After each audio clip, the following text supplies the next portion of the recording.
എന്തായാലും നല്ല വാക്കുകൾക്ക് നന്ദി പറയാൻ തോന്നിയല്ലോ. എന്നും നമ്മൾ നന്ദിയുള്ളവരായിരിക്കുക. ശരിക്കും എന്നെ പരിചയപ്പെടുത്ത, ഞാൻ നഴ്സിംഗ് സൂപ്രണ്ട് ആയില്ല, പ്രപ്പോസ്ഡ് സൂപ്രണ്ട് ആയിരുന്നു. അതിനു മുമ്പ് ഞാനിങ്ങു പോന്നു. നഴ്സിംഗ് സൂപ്പർവൈസർ ലെവലിൽ നിന്ന് റിട്ടയർ ആയിട്ട് 6 വർഷമായി. 30 വർഷം പല കാര്യങ്ങൾ പഠിച്ചു. മനുഷ്യ ശരീരത്തിലെ പല ഭാഗങ്ങൾക്ക് കെയർ ചെയ്യാൻ വേണ്ടിയിട്ട് പലതായിട്ട് സ്പെസിഫിക്കേഷൻ, ഒരുപാട് സ്പെഷ്യലൈസേഷൻസ് ഒക്കെ ചെയ്തെങ്കിലും എനിക്ക് എന്റെ സ്വന്തം ശരീരത്തിൽ ആ അറിവുകളൊന്നും പ്രയോഗിക്കാൻ പറ്റാതെ ഇപ്പൊ ഇരിക്കുന്ന കട്ടിലിൽ കിടപ്പായി പോയ രോഗി, അവിടുന്ന് എഴുന്നേറ്റ് ഇന്ന് ജീവനോടെ നിങ്ങളുടെ മുമ്പിൽ ഇരിക്കുന്നത്, ആരോഗ്യത്തോടു കൂടി ഇരിക്കുന്നത് RCMന്റെ ഒരു അത്ഭുതം തന്നെയാണ്.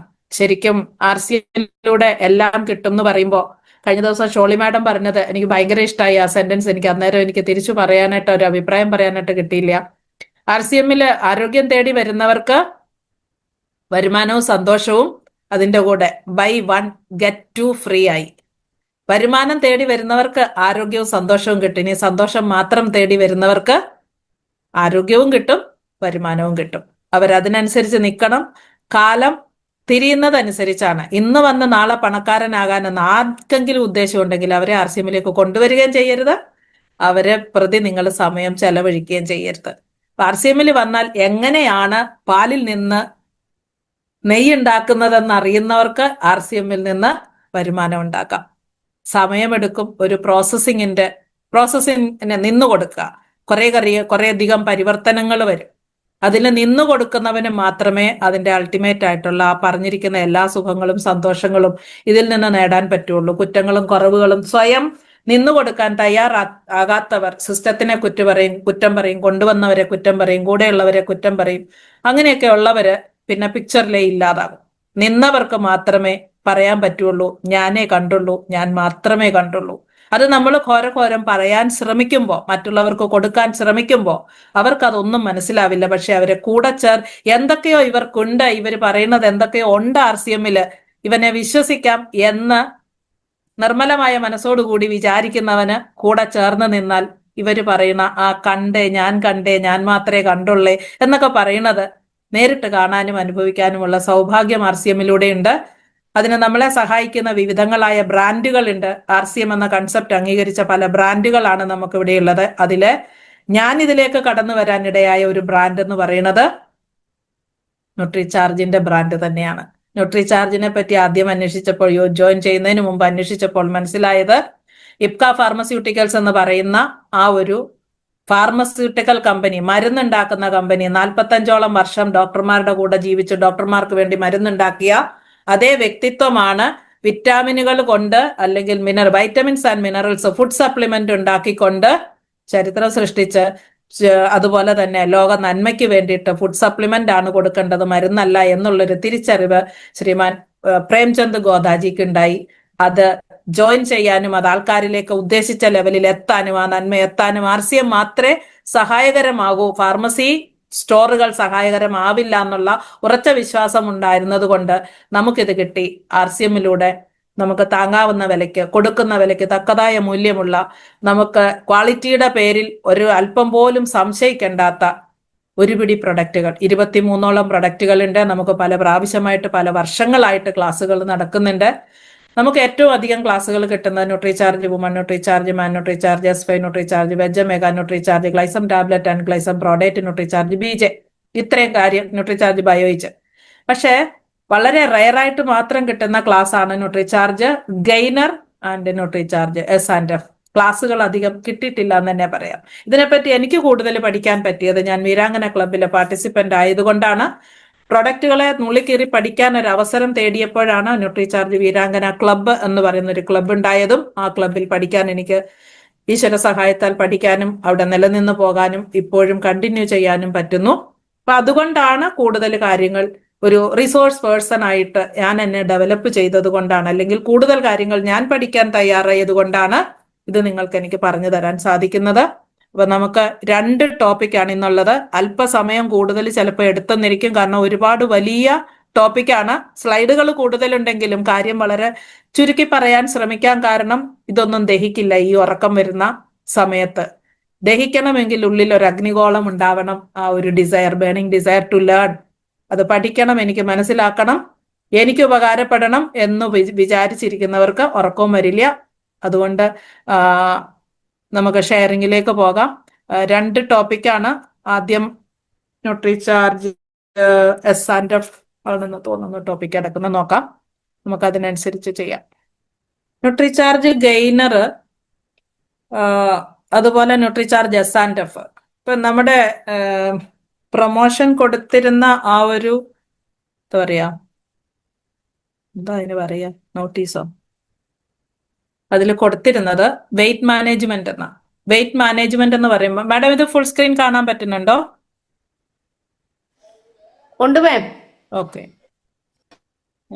ഞാൻ ഡിസപ്പിയർ ആയേ. ഓക്കെ, നമുക്ക് വെയിറ്റ് മാനേജ്മെന്റ് എന്ന് പറയുമ്പോൾ വെയിറ്റ് കൂട്ടുകയും വേണം, കുറയ്ക്കുകയും വേണം, നോർമൽ വെയിറ്റിൽ ജീവിക്കുകയും വേണം. അപ്പൊ അതിന് നമ്മളുടെ ജീവിത രീതിക്ക് വളരെയധികം ഇൻഫ്ലുവൻസ് ഉണ്ട് ആ കാര്യത്തിൽ. പഴയകാല ജീവിതമല്ല ഇപ്പോൾ ഉള്ള കാലത്തെ ജീവിതം. ഒരുപാട് കാര്യങ്ങളും നമുക്ക് എക്സസൈസ് ഇല്ലാതെ, എഫേർട്ട് ഇല്ലാതെ, ശരീരത്തിന് ആയാസപ്പെടാതെയുള്ള ജോലികളാണ്. ഇഷ്ടപ്പെടുന്നതും പണ്ട് ചെയ്തിരുന്നത്, കഷ്ടപ്പെട്ട് ചെയ്തിരുന്ന കാര്യങ്ങൾ ഇഷ്ടത്തോടെയാണ് ചെയ്തിരുന്നെങ്കിലും കുറച്ചൊക്കെ കഷ്ടപ്പാട് അതിനകത്ത് അധികമുണ്ടായിരുന്നു. പണ്ടുണ്ടായിരുന്ന അത്രയും അല്ല ഇപ്പൊ ആൾക്കാരെ കാണുമ്പോൾ ഒബേസിറ്റി എന്ന് പറയുന്നത്. ഒബേസിറ്റി വളരെയധികം കൂടുതലുള്ള ഒരു സമയമാണിത്. ഒരുപാടെന്ന് പറഞ്ഞാൽ 25% ആൾക്കാർ ഒബേസിറ്റി ഉള്ളവരാണ്. ഇപ്പം മെലിഞ്ഞ പേഴ്സണാലിറ്റി ഉണ്ടോ എന്ന് ചോദിച്ചാൽ ഇഷ്ടം പോലെ ആൾക്കാരുണ്ട്. നമുക്ക് വേണ്ടുന്നത് എന്താണ്? നമ്മളെ കണ്ടാൽ നമുക്ക് തന്നെ ഒരു മതിപ്പ് തോന്നണം. നമുക്ക് മതിപ്പ് തോന്നിയില്ല എങ്കിൽ ഉറപ്പായിട്ടും പബ്ലിക്കിന് ഒരു മതിപ്പും തോന്നൂല. നമ്മൾ വെളിയിൽ ഇറങ്ങി പോകുമ്പോൾ നമ്മളെ കണ്ടാൽ നമ്മളെ ഒന്ന് നോക്കണം, മുമ്പോട്ട് പോയയാൾ തിരിഞ്ഞൊന്നുകൂടെ ഒന്ന് നോക്കണം, എന്നെ കണ്ടാൽ കൊള്ളാമോ എന്ന് സ്വയം വിലയിരുത്തിക്കൊണ്ടാണ് നമ്മൾ ഓരോ ദിവസവും പുറത്തിറങ്ങുന്നത്. ഒരുപാട് പൊണ്ണത്തടിയുള്ളവർക്ക് അത് ബുദ്ധിമുട്ടാണ്, തീരെ മെലിഞ്ഞിരിക്കുന്നവർക്ക് അതും ബുദ്ധിമുട്ടാണ്. ബോഡി ഷെയ്മിംഗ് ആണ് രണ്ടിലും പറയുന്നത്. പക്ഷെ അത് അവരങ്ങനെ ആയിപ്പോയത് അവരുടെ കുഴപ്പമാണോ അവരുടെ ചുറ്റുപാടാണോ എന്നുള്ളത് അത് ഡിപ്പെൻസ്, ഓരോ വ്യക്തികളെയും ആശ്രയിച്ചിരിക്കും. നമുക്ക് വേണ്ടുന്നത് ആരോഗ്യം വേണം, അട്രാക്റ്റീവ് ആയിട്ടുള്ള, ആരും കണ്ടാൽ കൊതിക്കുന്ന ഒരു ബോഡി ഷേപ്പ് വേണം. അതാണായാലും കൊള്ളാം, പെണ്ണായാലും കൊള്ളാം. ശരീരത്തിന് ഒരുപാട് മെലിഞ്ഞിട്ടാണെന്നുണ്ടെങ്കിൽ സ്വയം ഒതുങ്ങിത്തീരാനുള്ള ഒരു ടെൻഡൻസി ഉണ്ടാവും. ആണിനായാലും പെണ്ണിനായാലും സോഷ്യലി ഒരു സോഷ്യൽ കണക്ഷൻസ് വളരെ കുറവായിരിക്കും. സ്വയം ഉൾവലിഞ്ഞ സ്വഭാവമാകും. അവർ ചിലപ്പോൾ ഡിപ്രഷനിലേക്ക് പോയെന്നിരിക്കും. ഒരുപാട് ആൾക്കാരുമായിട്ട് മിങ്കിൾ ചെയ്യാൻ അവർക്ക് ഇഷ്ടമുണ്ടാണെന്ന് വരികില്ല. അപ്പൊ അറിവില്ലാത്ത പ്രായത്തിൽ ഈ ഒരു അറിവില്ലാത്ത പ്രായം, തിരിച്ചറിവുണ്ടാകുന്ന പ്രായത്തിൽ ആളും മറ്റുള്ളവരെ കളിയാക്കത്തില്ല. പക്ഷേ തിരിച്ചറിവില്ലാത്ത ഒരു പ്രായത്തില് മറ്റുള്ള കുട്ടികളെ, മെലിഞ്ഞിട്ടുള്ള കുട്ടികളെ കളിയാക്കും. അതുപോലെ തന്നെ പൊണ്ണത്തടിയുള്ളവരെയും പരസ്പരം കളിയാക്കാറുണ്ട്. പക്ഷെ ആ കളിയാക്കുന്ന വാക്കുകൾ എത്ര കണ്ട് ഹൃദയഭേദകമാണെന്ന് അനുഭവിക്കുന്നവർക്കേ അറിയത്തുള്ളൂ. ഇപ്പം വീക്ക്നെസ് എന്ന് പറഞ്ഞാൽ ക്ഷീണം എന്നാണ് അർത്ഥം. അതിന് ഫിസിക്കൽ ആവാം, മെന്റൽ വീക്ക്നെസ് ആകാം, രണ്ടുമുണ്ട്. ഈ physical weakness leads to mental weakness. എത്ര കോൺഫിഡൻസ് ഉള്ളവനും കോൺഫിഡൻസ് നഷ്ടപ്പെടും. 4 ആള് നേരെ നിന്ന് എന്തു പറ്റി, എന്തൊരു ക്ഷീണമോ ഇങ്ങനെ ചോദിച്ചു കഴിയുമ്പോൾ ആ കേൾക്കുന്ന വ്യക്തിക്ക് എന്താണ് തോന്നുന്നത് അറിയില്ല. ഞാൻ ഒരുപാട് പേരോട് ഇത് പറഞ്ഞിട്ടുള്ളതാണ്. എന്താണ് ഇങ്ങനെ ഇരിക്കണമെന്ന് ചോദിച്ചിട്ടുള്ളതാണ്. വെയിറ്റ് കൂട്ടാൻ വേണ്ടിയിട്ട് ഒരുപാട് പണിപ്പെട്ടിട്ടുണ്ട്. അപ്പോൾ അണ്ടർ വെയിറ്റ് എന്ന് പറയുന്ന ആ ഒരു കണ്ടീഷനിൽ പ്രോബ്ലംസ് ഏതുവഴിയൊക്കെയാണ് വരുന്നതെന്ന് നമുക്കറിയില്ല. പ്രഥമമായിട്ടും പറയാനുള്ളത് അവര് ഇമ്മ്യൂൺഡ് ആയിരിക്കില്ല എന്നുള്ളതാണ് സത്യമായ കാര്യം. അവർക്ക് കാര്യമായ ഒരു ജോലിയും, എഫേർട്ട്ലെസ് ആയിട്ടുള്ള ജോലികൾ മാത്രമേ ചെയ്യാൻ പറ്റുള്ളൂ. കൂടുതൽ എഫേർട്ട് ആവശ്യമുള്ള ജോലികളൊന്നും ചെയ്യാൻ അവർക്ക് പറ്റില്ല. അപ്പൊ ഇങ്ങനെയുള്ളവർക്ക്, തീരെ മെലിഞ്ഞവർക്ക് പെണ്ണ് കിട്ടാനും പെണ്ണിന് ചെറുക്കനെ കിട്ടാനും ഒക്കെ വലിയ ബുദ്ധിമുട്ടാണ്. മാര്യേജ് കമ്പോളത്തില്, അല്ല വിവാഹ കമ്പോളത്തില് വിലക്കുറവുള്ള വസ്തുക്കളായിട്ട് പെരുമാറുന്നു. കാരണം അവിടെ അട്രാക്റ്റീവ് ആയിട്ടുള്ള ഒരു ശരീരമില്ല എന്നുള്ളത് തന്നെയാണ് അവിടുത്തെ പ്രശ്നം. ഓക്കെ, പിന്നെ പ്രൊഫഷൻ നോക്കുമ്പോൾ ഹൈറ്റും വെയിറ്റും ഒക്കെ നോക്കിയിട്ടുള്ള ഒരു ഇൻസ്പെക്ടർ തസ്തികയിലേക്ക് അല്ലെങ്കിൽ ഒരു എയർ ഹോസ്റ്റസ് തസ്തികയിലേക്ക് ഒക്കെ പോകണമെങ്കിൽ അതിനൊക്കെ കൃത്യമായ മാനദണ്ഡങ്ങൾ, ഫിസിക്കൽ അളവുകൾ, മിലിറ്ററി പോകുന്നവർക്ക്, പോലീസിൽ പോകുന്നവർക്ക്, അങ്ങനെ ഓരോ പ്രൊഫഷനും, എന്തിനാ നഴ്സിംഗ് പ്രൊഫഷനിൽ വരെ പോകുന്നവർക്ക്, ഞാനൊക്കെ പഠിച്ചിരുന്ന സമയത്ത് പൊക്കക്കുറവ് ഉണ്ടാവാൻ പാടില്ല. കാരണം ഒരു ബെഡ് സൈഡിൽ നിന്ന് ഒരു IV ഫ്ലൂയിഡ് ഒരു ഹാങ്ങറിൽ തൂക്കണമെങ്കിൽ ബെഡ് കയറി നിന്ന് തൂക്കാൻ പറ്റില്ല. അതുപോലെ ഒരു പേഷ്യന്റ് പെട്ടെന്ന് കാർഡിയാക് അറസ്റ്റ് ആയാൽ അവർക്ക് കൃത്യമായിട്ടൊരു CPR, അവരെ ഒരു റെസിസിറ്റേഷൻ ചെയ്യാനുള്ള പൊക്കം സ്റ്റാഫിനുണ്ടായിരിക്കണം. ഇപ്പം പിന്നെ അതിനൊക്കെ ഓൾട്ടർനേഷൻസ് ഉണ്ട്.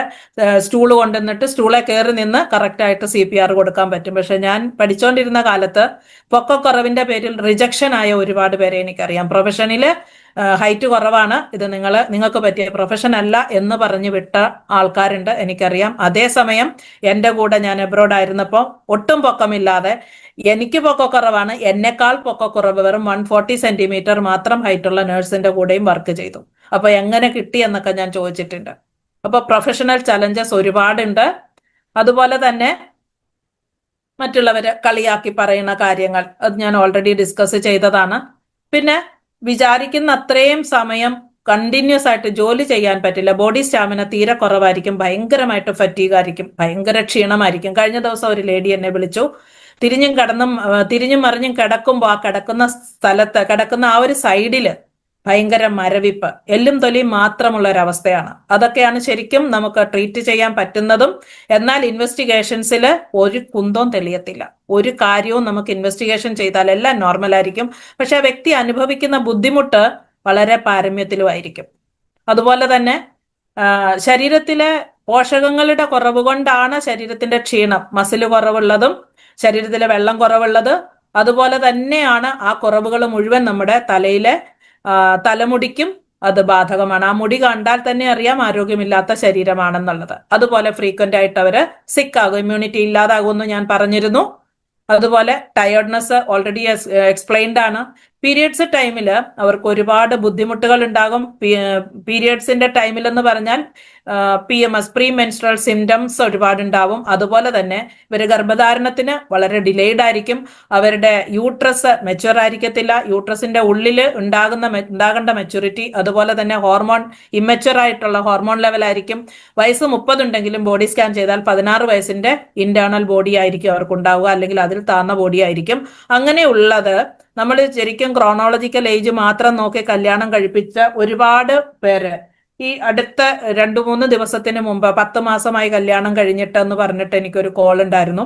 33 കിലോ വെയിറ്റ് ആണ് ആ വ്യക്തിക്കുള്ളത്. 27 വയസ്സോ 26 വയസ്സോ ഈ കാറ്റഗറിയിൽ പെട്ട ആളാണ്. അവരെയൊക്കെ നമുക്ക് ബോഡി ബിൽഡ് ചെയ്യാൻ, അവരുടെ ഹെൽത്ത് റീഗെയിൻ ചെയ്യാൻ, കോൺഫിഡൻസ് റീഗെയിൻ ചെയ്യാനൊക്കെ നമുക്ക് സഹായിക്കാൻ പറ്റും. അതിനോടൊപ്പം തന്നെ അവർക്ക് അവരുടെ ഫാമിലി കംപ്ലീറ്റ് ആകാനായിട്ട് അവരെ സഹായിക്കാൻ പറ്റും. ഈ ഒരു കാര്യം, ഇമ്പോർട്ടൻസി, അതായത് വന്ധ്യത്വം, ഇത് രണ്ടു കൂട്ടർക്കും, പെണ്ണിനും ആണിനും ഒരുപോലെ ബാധകമാണ്. ചെറുപ്പത്തില് അവരെ നോക്കിക്കൊണ്ട് അവരെ വളരുന്ന ശരീരപ്രായത്തിൽ തന്നെ 22 വയസ്സിനുള്ളിൽ അല്ലെ 23 വയസ്സിനുള്ളിൽ ബോഡി മെച്യൂർ ആകുമ്പോൾ അവരുടെ മസിൽ മാസ് കറക്റ്റ് ആകണം, ബോൺ മാസ് കറക്റ്റ് ആകണം. അങ്ങനെ ആയിക്കഴിഞ്ഞാൽ തന്നെ ഇന്റേണൽ ഹെൽത്ത് വളരെ നന്നായിരിക്കും. അല്ലാത്തവർക്ക് ഈ ഒരു സംഭവം, അതായത് വന്ധ്യത എന്ന് പറയുന്ന പ്രോബ്ലത്തെ ഫേസ് ചെയ്യേണ്ടി വരും. അതുപോലെ തന്നെ ഇൻ കേസ് അവര് പ്രോബ്ലം ഒന്നും ഇല്ലാതെ, മെലിഞ്ഞിട്ടാണെങ്കിലും പ്രോബ്ലം ഒന്നും ഇല്ലാതെ അവര് കൺസീവ് ചെയ്തിട്ടുണ്ടെങ്കിൽ 10 മാസം കൊണ്ട് നടക്കാനുള്ള ത്രാണി ആ ഗർഭപാത്രത്തിന് ഉണ്ടായിരിക്കത്തില്ല, ആ ശരീരത്തിന് ഉണ്ടാവത്തില്ല. അപ്പൊ പ്രീമച്വർ ഡെലിവറി ഉണ്ടാവാനുള്ള സാധ്യത വളരെ കൂടുതലാണ്. അതുപോലെ എല്ലിന് ഓസ്റ്റിയോപോറോസിസ് എന്ന് പറയുന്നത് എല്ലിനകത്തുനിന്ന് കാൽഷ്യം പുറത്തു പോന്നിട്ട് സ്പോഞ്ചി ഫോമായി തീരുക, ഇങ്ങനെയുള്ള കണ്ടീഷൻസ് ഉണ്ടാവാൻ. കാരണം ശരീരത്തിൽ പോഷകങ്ങളില്ല, എല്ലിന് കട്ടി കൊടുക്കുന്ന കാൽഷ്യം ഇല്ല, ഫോസ്ഫറസ് ഇല്ല, മഗ്നീഷ്യം ഇല്ല, പൊട്ടാസ്യം ഇല്ല, ഇതൊന്നുമില്ലാതെ എങ്ങനെ എല്ലിന് ബലമുണ്ടാകും? വളരെ ബ്രിട്ടിൽ ആയിട്ടുള്ളത്, ഈസി ആയിട്ട് ഒടിഞ്ഞു പോകുന്ന ഒരു പച്ച കമ്പ് പോലെ ആയിരിക്കും അവരുടെ എല്ലുള്ളത്. അപ്പം ഇവിടെയും പ്രോബ്ലം ആകുന്നത് പോഷക തത്വങ്ങളുടെ കുറവ് തന്നെയാണ്. അപ്പൊ റൈറ്റ് വേ, റോങ് വേ. ഇപ്പം വണ്ണം വെക്കാനും വെയിറ്റ് കൂട്ടാനും വെയിറ്റ് മാനേജ് ചെയ്യാനും രണ്ട് വഴി, ഏതിനുമുണ്ട് 2 വശങ്ങൾ.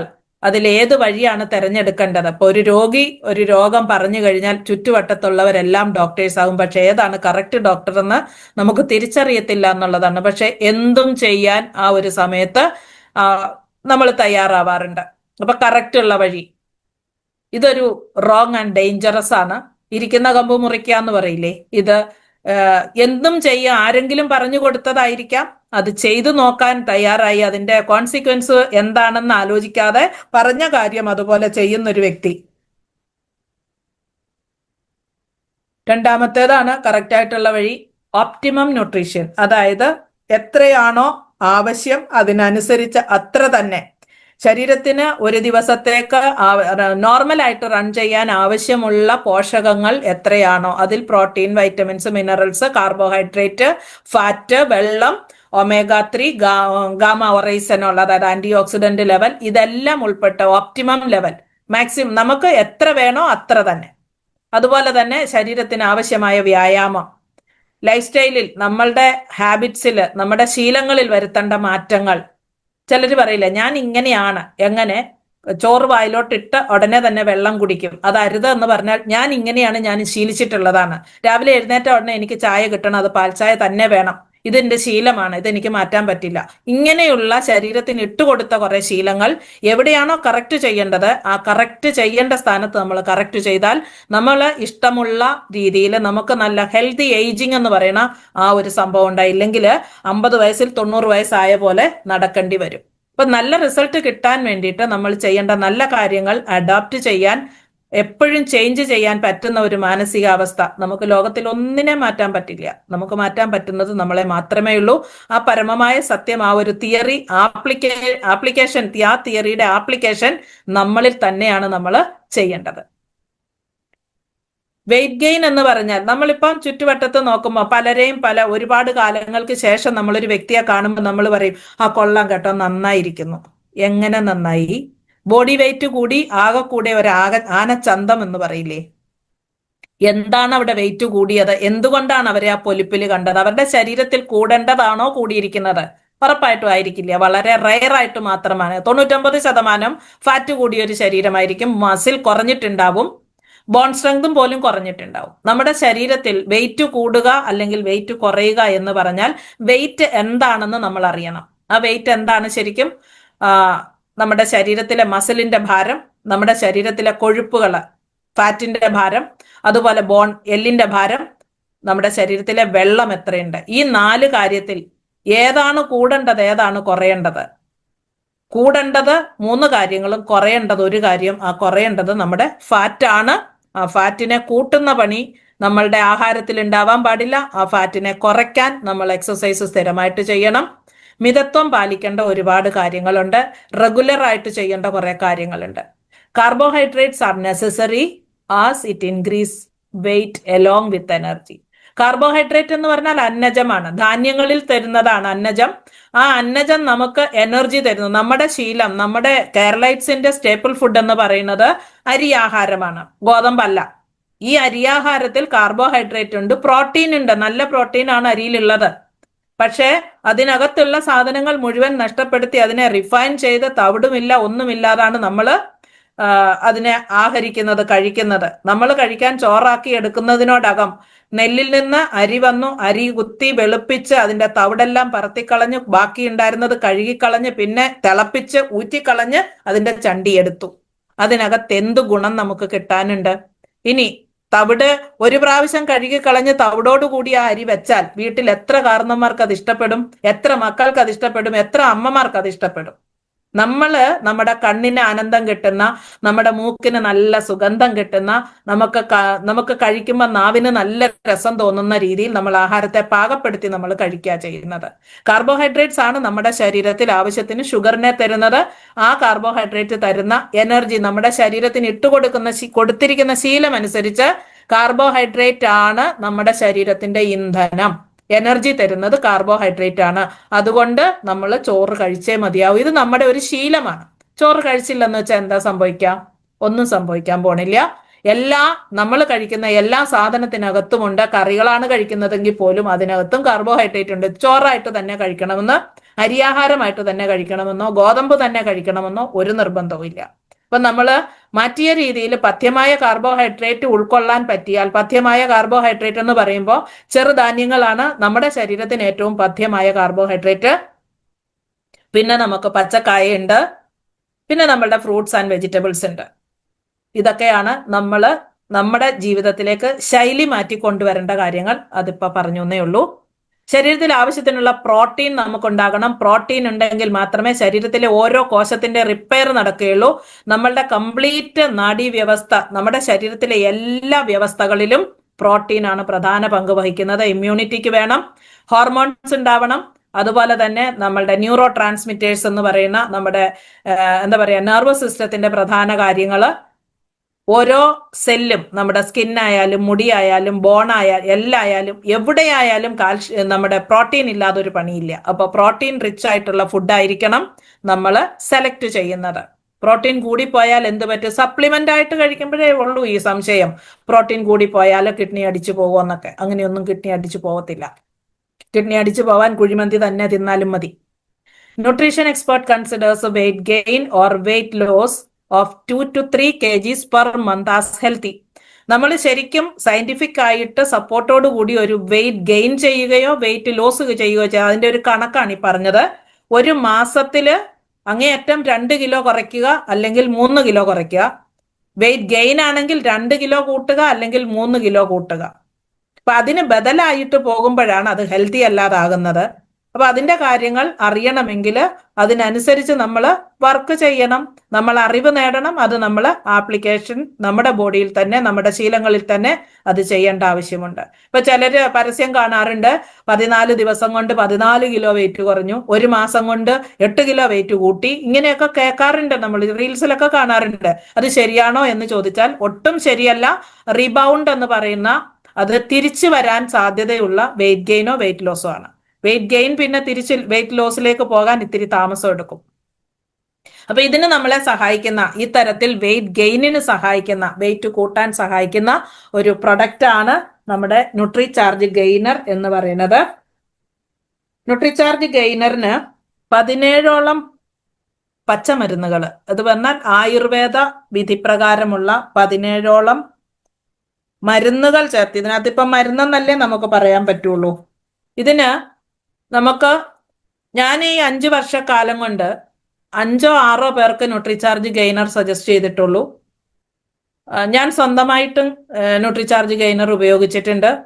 ഞാൻ ഇപ്പൊ അത് സജസ്റ്റ് ചെയ്യുന്നത് ഒരുപാട് പേർക്ക് സജസ്റ്റ് ചെയ്യുന്നുണ്ട്. അതിന് ഇൻഡെപ്ത് നോളജ് ഉണ്ടെങ്കിൽ നമുക്ക് ഒരുപാട് പേരിലേക്ക് അത് എത്തിക്കാൻ പറ്റും, പല കാര്യങ്ങൾക്ക് വേണ്ടിയിട്ട്.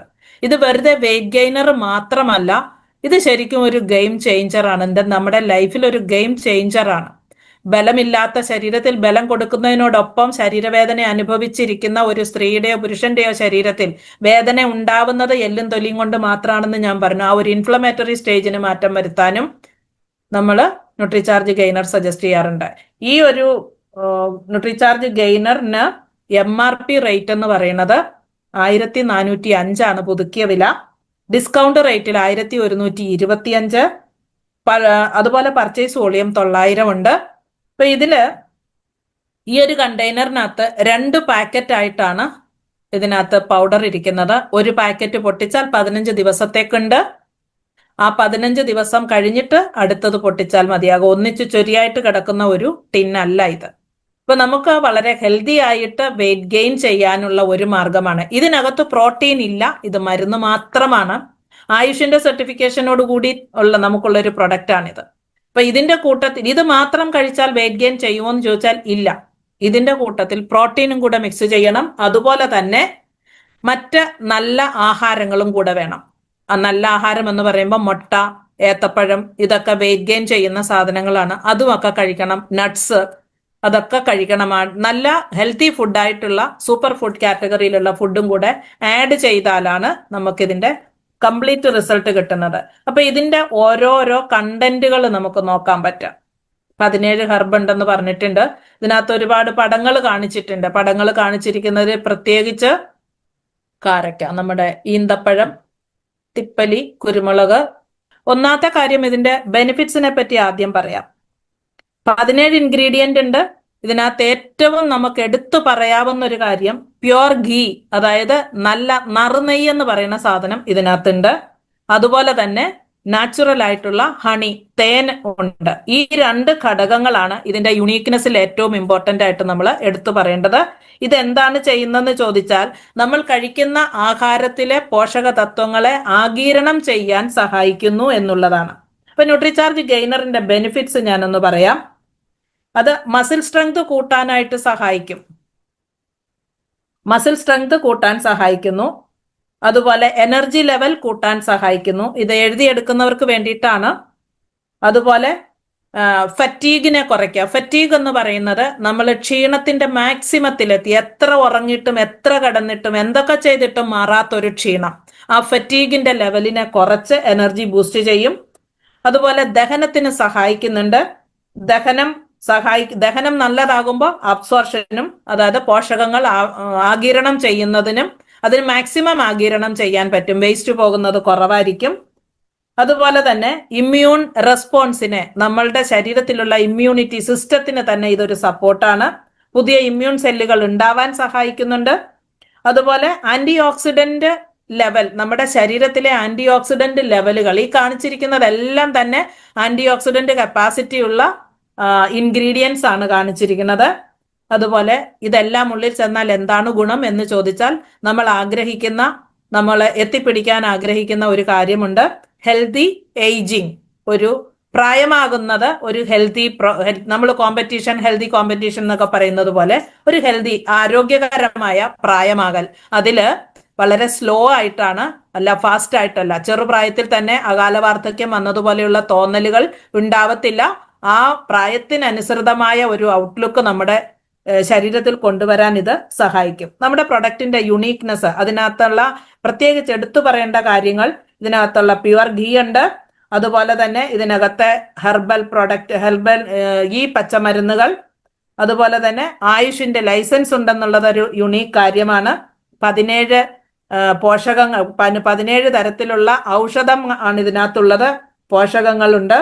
ഇൻഗ്രീഡിയൻസ് എന്ത് ചെയ്യുന്നു എന്ന് ചോദിച്ചാൽ, അബ്സോർഷനെ കൂട്ടുന്ന, ആക്ടിവേറ്റ് ചെയ്യുകയും അബ്സോർഷനെ എൻഹാൻസ് ചെയ്യുകയും ചെയ്യുന്ന ഇൻഗ്രീഡിയൻസ് ഉണ്ട്. അതുപോലെ റിയൽ ഹണി, റിയൽ കൊക്കോയുടെ പടമാണ് മുകളിൽ കൊടുത്തിരിക്കുന്നത്. അതുപോലെ 100% വെജിറ്റേറിയൻ ആണ്. അപ്പൊ ഇതിനകത്ത് ഇൻഗ്രീഡിയൻസിനെ പറ്റി പറയാം. ഇൻഗ്രീഡിയൻസ് അശ്വഗന്ധ ആണ് ആദ്യം എക്സ്പ്ലെയിൻ ചെയ്തിരിക്കുന്ന ഇൻഗ്രീഡിയന്റ്. പക്ഷെ ഇവിടെ പൈൻ ബാർക്കിനെ പറ്റിയാണ് പറഞ്ഞിരിക്കുന്നത്. പൈൻ ബാർക്കിനെ പറ്റി പറയാം. ശരിക്കും ഹൈ ആന്റി ഓക്സിഡന്റ് ആണ് പൈൻ ബാർക്ക്. നമുക്ക് സാധാരണ മറ്റ് ഫാർമസ്യൂട്ടിക്കൽ പ്രൊഡക്റ്റിന്റെ, ആയുർവേദ പ്രൊഡക്റ്റിന്റെയോ എല്ലാത്തിലൊന്നും നമുക്ക് കിട്ടാത്ത ഒരു സംഭവമാണ് പൈൻ ബാർക്ക് എന്ന് പറയുന്നത്. ഒരുപാട് ആന്റി ഓക്സിഡന്റ് ഇവിടെ എഴുതിയിട്ടുണ്ട്.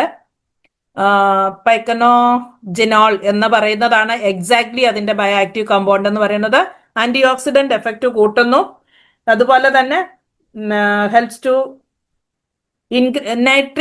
നൈട്രജൻ ഓക്സൈഡ്, അതുപോലെ ഓക്സിജൻ, ഈ 2 കാര്യങ്ങൾ ഇൻക്രീസ് ചെയ്ത് മസിലിന് കപ്പാസിറ്റി, നൈട്രജൻ ഓക്സൈഡ്, നൈട്രിക് ഓക്സൈഡിന്റെയും ഓക്സിജന്റെയും ഉൽപാദനം കൂട്ടുക ശരീരത്തിലെ മറ്റു പ്രവർത്തനങ്ങളിലൂടെ. അങ്ങനെ നമ്മൾക്ക് അതിന്റെ സയൻസിലേക്കൊന്നും പോകണ്ട, മസിൽ പവർ കൂട്ടാൻ സഹായിക്കുന്ന ഒരു ഇൻഗ്രീഡിയന്റ്, അതുപോലെ ഹെൽത്തി ഏജിങ്ങിന് സഹായിക്കുന്ന ഒരു ഇൻഗ്രീഡിയന്റ്. അതാണ് ഇതിനെപ്പറ്റി കൂടുതൽ പറയേണ്ടത്. അശ്വഗന്ധയാണ് അടുത്തത്. ഇത് ശതാവരിയാണ്. അശ്വഗന്ധയ്ക്ക് അശ്വഗന്ധ, ശരിക്കും ഈ വേരിന് അശ്വത്തിന്റെ, കുതിരയുടെ മണമുണ്ട്. അതുകൊണ്ടാണ് അതിനെ അശ്വഗന്ധ എന്ന് പറയുന്നത്. ശരിക്കും ഇത് കഴിച്ചാൽ, ഉള്ളിൽ ചെന്നാൽ ഇതുകൊണ്ടുള്ള ഗുണം, ഒരു ഹോഴ്സ് പവർ പ്രൊവൈഡ് ചെയ്യാനുള്ള കപ്പാസിറ്റി ഉള്ള ഒരു ഇൻഗ്രീഡിയന്റ് ആണ്. സ്റ്റാമിന കൂട്ടുന്നു. അതുപോലെ തന്നെ ക്രോണിക് ഫറ്റീഗ്, കുറെ കാലങ്ങളായിട്ടുണ്ടായിരുന്ന ആ ഒരു ക്ഷീണം അങ്ങ് മാറും, ആ ഒരു തളർച്ച അങ്ങ് മാറ്റും.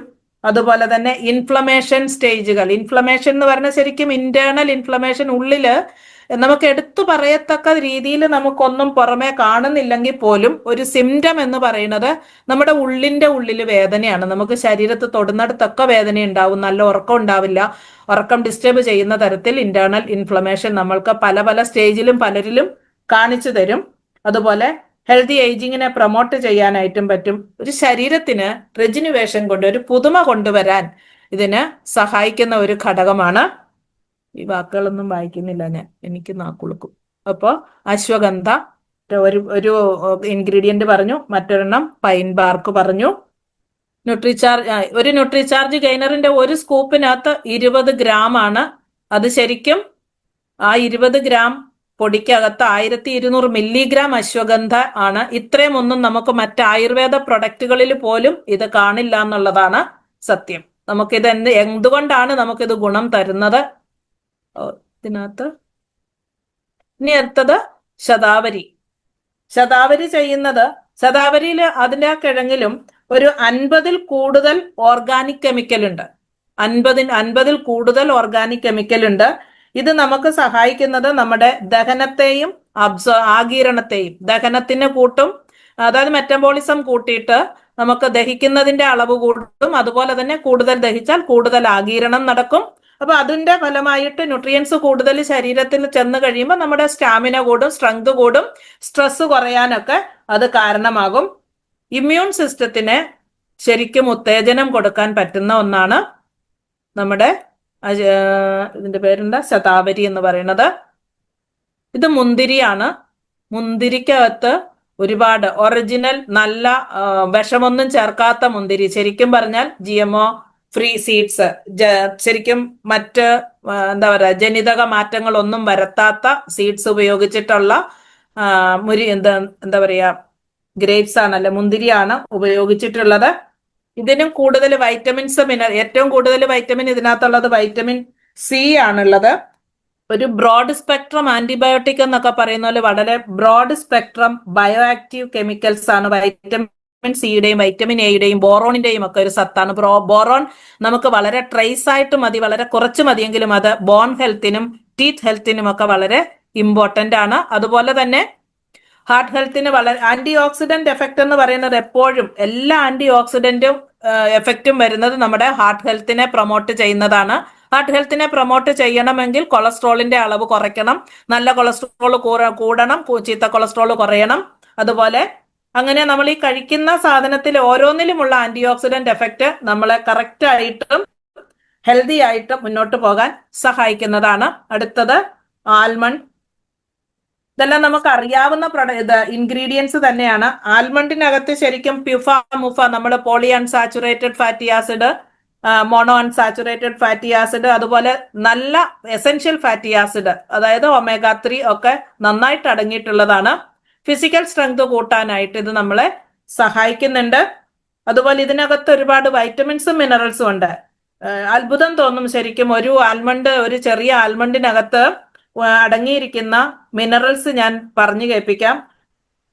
Copper, iron, magnesium, manganese, zinc, phosphorus, potassium. വൈറ്റമിൻസിൽ thiamine, riboflavin, niacin, vitamin E. Thiamine, riboflavin എന്നൊക്കെ പറയുന്നത് ബി കോംപ്ലക്സിന്റെ വകഭേദങ്ങളാണ്. അടുത്തത് നമ്മുടെ ഡേറ്റ്സ് ആണിത്. ബോഡിയുടെ സ്ട്രെങ്ത് കൂട്ടാനായിട്ട് ശരിക്കും ഇത് സഹായകരമാണ്. ബോഡി സ്ട്രെങ്ത് എന്ന് പറഞ്ഞാൽ സ്റ്റാമിന കൂട്ടുക, നാച്ചുറൽ ആയിട്ടുള്ള ഒരു ഷുഗർ ആണ്. അതുകൊണ്ട് തന്നെ ഇത് മറ്റ് ബാക്കി ഇൻഗ്രീഡിയൻസിൽ നിന്നും അതുപോലെ നമ്മൾ കഴിക്കുന്ന ആഹാര സാധനത്തിൽ നിന്നും ഉള്ള ഇൻഗ്രീഡിയൻസിനെ ആഗീരണം ചെയ്യാനായിട്ട് ഇത് ഒരുപാട് സഹായിക്കും. ഈ ഒരു സംഭവം ശരിക്കും പറഞ്ഞാൽ ആയുർവേദ മരുന്നുകളിലെ പ്രധാനിയാണ്. മിക്കവാറും മരുന്നുകളിലൊക്കെ തന്നെ നമുക്ക് ഈ ഒരു കൂട്ടുണ്ടാവും. ചുക്കില്ലാത്ത കഷായമില്ലെന്ന് നമ്മൾ പറയുന്നുണ്ട്. അതുപോലെ തന്നെയാണ് ഈ ഒരു ഡേറ്റ്സിന്റെ കാര്യം, അല്ലെങ്കിൽ എന്താ പറയാ കാരക്ക, എന്താ പറയാ ഈന്തപ്പഴത്തിന്റെ കാര്യമാണ് ഈ പറഞ്ഞത്. നാച്ചുറൽ ഷുഗർ തരുന്നുണ്ട്. അതുപോലെ തന്നെ ഹെൽത്തിനെ പ്രൊമോട്ട് ചെയ്യാൻ, വെയിറ്റ് ഗെയിനെ പ്രൊമോട്ട് ചെയ്യാനും എനർജിയെ കൂട്ടാനും. ഇതൊരു പൊട്ടാസ്യം പൊട്ടാസ്യം കണ്ടന്റ് ആണ്. ഹൈ പൊട്ടാസ്യം കണ്ടന്റ് ഉള്ളത് കൊണ്ട് തന്നെ ഇമ്മ്യൂണിറ്റിക്കും ഹാർട്ട് ഹെൽത്തിനും ഇത് വളരെ ഹെൽപ്ഫുൾ ആണ്. ഇത് ഞെരിഞ്ഞിലാണ്, ഗോഡ്ഷുര എന്ന് പറയും. ഇത് ശരിക്കും ശരീരത്തില് സെക്സ് ഹോർമോൺസിനെ കൺട്രോൾ ചെയ്യുകയും അതുപോലെ സെക്ഷൽ കപ്പാസിറ്റി കൂട്ടുകയും ഒക്കെ ചെയ്യുന്ന ഒരു ഘടകമാണ് ഇതിനകത്തെ ഇൻഗ്രീഡിയൻസ് എന്ന് പറയുന്നത്. ഇതിനകത്ത് ബയോ ആക്റ്റീവ് ഇൻഗ്രീഡിയൻസ്. അതുപോലെ ഗോഡ്ഷുരയ്ക്ക് മറ്റൊരു കർമ്മം കൂടി ഉണ്ടായിരുന്നു. ആന്റി ഓക്സിഡന്റ് കപ്പാസിറ്റി കൂടുതലാണ്. അതുപോലെ തന്നെ മസിൽ പവർ കൂട്ടാനായിട്ടും സഹായിക്കും. അടുത്തത് നമ്മുടെ കാടമം, ഏലം. ഏലത്തിനകത്തും ഈ ചെറിയ തരിമണികൾക്കകത്ത് അടങ്ങിയിരിക്കുന്നത് ശരിക്കും സൾഫർ, ഫോസ്ഫറസ്, സിങ്ക്, കോപ്പർ, ഇതെല്ലാം ഇതിനകത്തുണ്ട്. ഈ സിങ്കും കോപ്പറും ഫോസ്ഫറസും ഒക്കെ തന്നെ നമ്മുടെ എല്ലിന്റെ ഹെൽത്തിന്, ഇമ്മ്യൂണിറ്റിക്ക്, ആന്റി ഓക്സിഡന്റ് കപ്പാസിറ്റി ഇതൊക്കെ കൂട്ടുന്നതാണ്. ഇതൊന്നും കൂടാതെ നമ്മള് കണ്ണിന്റെ പ്രൊഡക്റ്റ് പഠിക്കുമ്പോൾ വിഷനെ ഇംപ്രൂവ് ചെയ്യുന്ന, അല്ലെങ്കിൽ വിഷൻ പ്രോബ്ലം, കണ്ണിന്റെ പ്രോബ്ലം സോൾവ് ചെയ്യാൻ നമ്മൾ ഉപയോഗിക്കുന്ന ന്യൂട്രിചാർജ് വ്യൂവിൽ ഒരു ഇൻഗ്രീഡിയന്റ് ഉണ്ട്, ല്യൂട്ടിൻ എന്ന് പറയുന്നത്. ആ ല്യൂട്ടിനും അതിലുള്ള ബീറ്റ കരോട്ടിനും. അത് രണ്ടും ഈ ചെറിയ തരിമണികളില് അടങ്ങിയിട്ടുണ്ടെന്നുള്ളതാണ്. ഇതൊരു ഡൈജസ്റ്റീവ് സ്റ്റിമുലന്റ്, ഒരു വിശപ്പ് കൂട്ടാൻ വേണ്ടിയിട്ട്. ശരിക്കും വെയിറ്റ് ഇല്ലാത്ത ആൾക്കാർക്ക്, മെലിഞ്ഞ ആൾക്കാർക്ക് പൊതുവെ പറയുന്ന ഒരു കാര്യമാണ് വിശപ്പില്ലായ്മ.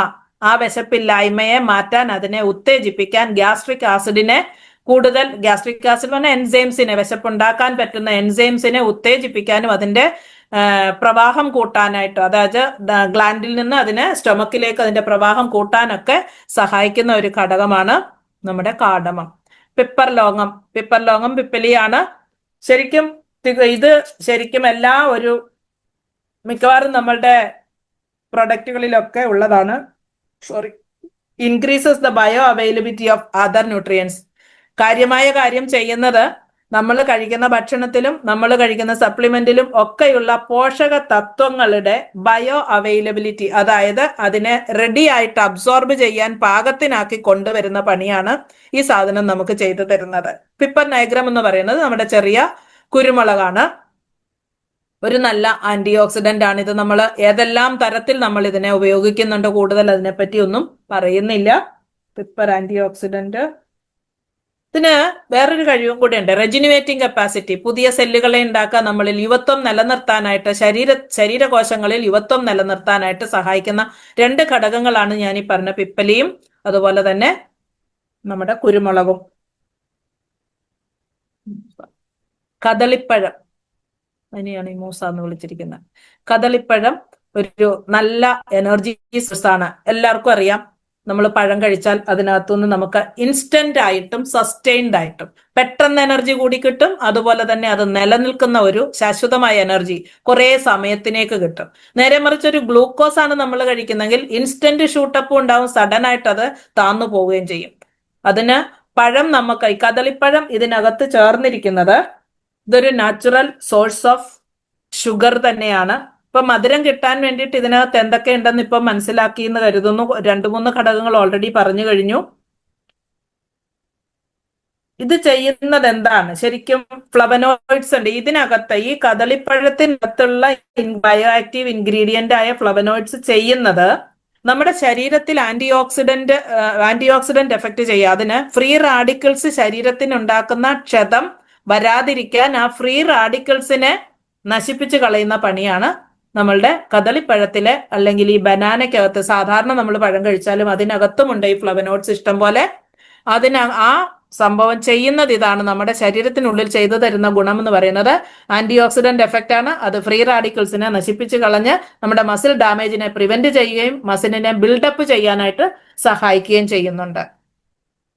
അടുത്ത ആപ്പിൾ. നമ്മൾ പഴയ കാലം മുതൽ പരസ്യം കേൾക്കുന്നുണ്ട്, an apple a day keeps a doctor away. ഇപ്പൊ നമുക്ക് മിക്കവാറും we are away from apple. ഒരു സാധാരണക്കാരനെ അപ്രോച്ച് ചെയ്യാൻ പറ്റുന്നതിലൊക്കെ കൂടുതൽ വിലയാണ്. അതിന്റെ വില കൊണ്ടാണ് ആൾക്കാർ ദൂരെ പോകുന്നത്. പിന്നെ നമുക്ക് വിശ്വസിക്കാവുന്ന തരത്തിൽ അത്ര കണ്ട് പ്യുവർ ആയിട്ടുള്ള സാധനങ്ങളല്ലേ. ഏറ്റവും നല്ല പ്യുവർ ആയിട്ടുള്ള സാധനം പ്രകൃതി നമുക്ക് തരുന്നുണ്ടെങ്കിൽ അത് വ്യാവസായിക അടിസ്ഥാനത്തിൽ അതിനെ കൂടുതൽ വഷളാക്കിയാണ് ശരിക്കും നമ്മുടെ കൈ കിട്ടുന്നത്. എന്നാലും നല്ല ആപ്പിൾ, ഏറ്റവും സെലക്റ്റഡ് ആയിട്ടുള്ള നല്ല ക്വാളിറ്റി ആപ്പിൾ ആണ് നമുക്ക് ഇതിനോട് ചേർത്തിരിക്കുന്നത്. നമ്മുടെ ഈ ഒരു പ്രൊഡക്റ്റിൽ ചേർത്തിട്ടുള്ളത് വൈറ്റമിൻസും മിനറൽസും ഇഷ്ടംപോലെയുണ്ട്. വൈറ്റമിൻ സി ഒക്കെ ലാവിഷ് ആയിട്ടുള്ള ഒരു സബ്സ്റ്റൻസ് ആണ്. ഇതെന്ത് ചെയ്യുന്നു എന്ന് ചോദിച്ചാൽ നമ്മൾക്ക് സ്ട്രെസ്സിനെ കുറയ്ക്കാനുള്ള ഒരു കപ്പാസിറ്റി നമുക്ക് ഡെവലപ്പ് ചെയ്തു വരും. ആപ്പിൾ ഡെയിലി കഴിക്കുന്നവർക്ക് സ്ട്രെസ് കുറവാണെന്നാണ് സ്റ്റഡീസ് തെളിയിച്ചിരിക്കുന്നത്. അതുപോലെ തന്നെ അങ്ങനെ സ്ട്രെസ് കുറയുന്നത് കൊണ്ട് തന്നെ ക്രോണിക് ഡിസീസസ്, കാർഡിയോവാസ്കുലർ ഡിസീസ്, അതായത് നമ്മുടെ ഹാർട്ട് ഡിസീസസ് ഒക്കെ കുറയാനായിട്ട് സാധ്യത കൂടുതലാണ്. അപ്പൊ ഡെയിലി ആപ്പിൾ കഴിച്ചാൽ എങ്ങനെയാണ് ഡോക്ടർമാരെ ദൂരെ നിർത്താൻ പറ്റുന്നതെന്ന് മനസ്സിലാക്കുക. അത് ഏജിങ് സ്ലോ ആക്കാനായിട്ട് സ്ഥിരമായിട്ട് ഫ്രൂട്ട്സ് കഴിക്കുന്നവരുടെ മുഖത്ത് നോക്കിയാൽ നല്ല തേജസ്സും ഓജസ്സും ഒക്കെ ഉണ്ടാവും. അത് പ്രായം തോന്നിക്കേ ഇല്ല എന്ന് പറയാറില്ലേ, ആ ഒരു ലെവലിലേക്ക് കൊണ്ടുപോകാൻ ആപ്പിളിന് കപ്പാസിറ്റി ഉണ്ട്. കഴിക്കുന്ന ആപ്പിള് ശുദ്ധമായിരിക്കണം എന്ന് മാത്രം. Terms and conditions applied. അടുത്തത് നമ്മളുടെ ജീരകമാണ്. ജീരകം നമുക്ക് വിശപ്പിനെ കൂട്ടാൻ, വിശപ്പില്ലായ്മയാണ് കണ്ടീഷൻ, വിശപ്പിനെ കൂട്ടാനായിട്ട് ജീരകം നമുക്ക് സഹായമാകുന്നുണ്ട്. വൈറ്റമിൻ ബി കോംപ്ലക്സും കൂടുതലുണ്ട്, വൈറ്റമിൻ ഇ കൂടുതലുണ്ട്. അതുപോലെ തന്നെ ആന്റി ഓക്സിഡന്റ് എഫക്റ്റ് ആണുള്ളത്, ഡൈജഷനെ കൂട്ടുന്നു. അതുപോലെ പോസിറ്റീവ്ലി ഇൻഫ്ലുവൻസിങ് ഡൈജസ്റ്റീവ് എൻസൈംസിനെ കൂട്ടുന്ന മറ്റൊരു പദാർത്ഥം അല്ലെ മറ്റൊരു ഇൻഗ്രീഡിയന്റ് ആണ്. അടുത്തത് ഇഞ്ചിയാണ്. ചുക്കില്ലാത്ത കഷായമില്ല എന്ന് പറഞ്ഞാൽ ഇഞ്ചിയുടെ ഒരു ഗുണമാണ് ആന്റി ഇൻഫ്ലമേറ്ററി. നമുക്കെല്ലാം അറിയാം, നിത്യജീവിതത്തിൽ നമ്മൾ പല കാര്യങ്ങൾക്ക് ഉപയോഗിക്കുന്നതാണ്. മരുന്നായിട്ടും നമ്മുടെ ആഹാരത്തില് നമ്മുടെ മസാലക്കൂട്ടുകളുടെ കൂട്ടത്തില് എന്തിനാണ് കൂട്ടുന്നതെന്ന് ചോദിച്ചാൽ അത് വയറിന് സുഖമായിട്ടിരിക്കാൻ, നമ്മുടെ ശരീരത്തിന് സുഖമായിട്ടിരിക്കാൻ, മറ്റ് ഇൻഗ്രീഡിയൻസിനെ ചേർത്ത് പിടിച്ച് നല്ലൊരു എഫക്റ്റ് ശരീരത്തിൽ കൊണ്ടുവരാൻ, ന്യൂട്രീഷ്യസ് എഫക്റ്റ് ശരീരത്തിൽ കൊണ്ടുവരാനാണ് നമ്മൾ ആഹാരത്തിൽ നമ്മൾ ഇഞ്ചി ഉപയോഗിക്കുന്നത്. അതേപോലെ തന്നെ ഇവിടെ നമുക്ക് ആന്റി ഇൻഫ്ലമേറ്ററി, ശരീരവേദന, മസിൽ പെയിൻ ഒക്കെ ഉള്ളവർക്ക് ആ ഇൻഫ്ലമേഷനെ കുറയ്ക്കാൻ മറ്റ് ഇൻഗ്രീഡിയൻസിന്റെ കൂടെ ചേർന്ന് നമുക്ക് ഉപകാരപ്പെടുന്ന ഒന്നാണ്. അതുപോലെ തന്നെ ടൈപ്പ് 2 ഡയബറ്റീസ്, അതുപോലെ കാർഡിയാക് ഡിസീസ് ഒക്കെ ഉള്ളവർക്ക്, ഹൈ കൊളസ്ട്രോൾ ഉള്ളവർക്കൊക്കെ ഈ ഒരു ഇൻഗ്രീഡിയന്റ്, ഈ ഒരു സിംഗിൾ ഇൻഗ്രീഡിയന്റ് ഗുണപ്രദമാണ്. പക്ഷെ എല്ലാ ഡയബറ്റിക് ഉള്ളവർക്ക് ന്യൂട്രിചാർജ് ഗെയിനർ കഴിക്കാൻ പറ്റില്ല. ഇത് നമ്മുടെ നെല്ലിക്ക എല്ലാവിധ ഗുണങ്ങളും ചേർന്ന ഒരു സംഭവമാണ്. ഇത് നമുക്ക് പച്ച നെല്ലിക്ക തന്നെയാണ് ഇവിടെ ചേർത്തിരിക്കുന്നത്. നമ്മൾ ഈ പച്ച നെല്ലിക്ക പച്ചയായിട്ട് കഴിച്ചെങ്കിൽ മാത്രമേ ഇതിനുള്ള ബയോ ആക്റ്റീവ് ഇൻഗ്രീഡിയൻസ് അല്ലെങ്കിൽ ഫൈറ്റോ കെമിക്കൽസ് മുഴുവൻ നമ്മുടെ ശരീരത്തിൽ ചെല്ലുകയുള്ളൂ. അയണിന്റെ കണ്ടന്റ് കൂടുതലുണ്ട്. വൈറ്റമിൻ സിയും അയണും കൂടെ ഒന്നിച്ചുള്ളത് കൊണ്ട് അബ്സോർഷന് വേറെ ഉപാധികളൊന്നും വേണ്ട. ഇത് നമ്മളുടെ ശരീരത്തിൽ അയണും വൈറ്റമിൻ സിയും കൂടി കഴിഞ്ഞാൽ നമ്മളുടെ ഇമ്മ്യൂണിറ്റി കൂടും. സിങ്ക് നന്നായിട്ടുണ്ട് ഇതിനകത്ത്. വൈറ്റമിൻ ബിയും വൈറ്റമിൻ എയും ഒക്കെ ഇഷ്ടം പോലെ. എല്ലാ വൈറ്റമിൻസിന്റെയും ഒരു കലവറയാണ്. അതുപോലെ തന്നെ ട്രേസ് എലമെന്റ്സിന്റെയും ഒരു കലവറയാണ്. ആന്റി ഏജിങ് പ്രോപ്പർട്ടി ഉണ്ട് ഇതിന്. സ്ലോ ഏജ് ചെയ്യാനായിട്ട്, അതായത് ഹെൽത്തി ഏജിങ് എന്നുള്ള കൺസെപ്റ്റിന് ആക്കം കൂട്ടുന്ന ഒരു ഇൻഗ്രീഡിയന്റ് ആണ് നമ്മളുടെ നെല്ലിക്ക എന്ന് പറയുന്നത്. നെയ്യാണിത്. Proper intake of ghee helps in transporting botanicals and other nutrients to the tissues of the body. നമ്മളുടെ ഈ ഒരു പൊടി നമ്മൾ വെള്ളത്തിൽ കലക്കി കുടിക്കുമ്പോൾ ആ ഒരു സ്കൂപ്പ് പൊടിക്കകത്ത് എന്തെല്ലാം ഉണ്ട് എന്നിപ്പോ നമുക്ക് മനസ്സിലായി. അതിന്റെയൊക്കെ ആ ഒരു പോഷക തത്വങ്ങളെ ഒട്ടും നഷ്ടപ്പെടുത്താതെ അത് എത്തേണ്ടിടത്ത് എത്തിക്കാൻ ഒരു ട്രാൻസ്പോർട്ട് മീഡിയ, ഒരു വെഹിക്കിൾ ആയിട്ട് വർക്ക് ചെയ്യുന്നതാണ് ഗീ ചെയ്യുന്ന പരിപാടി. ഇതും നല്ല പശുവിൻ പാല്, നറുനെയ്യ് തന്നെയാണ് ഇതിനകത്ത് ചേർത്തിട്ടുള്ളത്. അപ്പൊ ഇത് നമുക്ക് ഒരിക്കലും ഒരു കൊളസ്ട്രോളിനെ കൂട്ടുകയോ അങ്ങനെയൊന്നും ചെയ്യുന്ന ഒരു സംഭവമല്ല.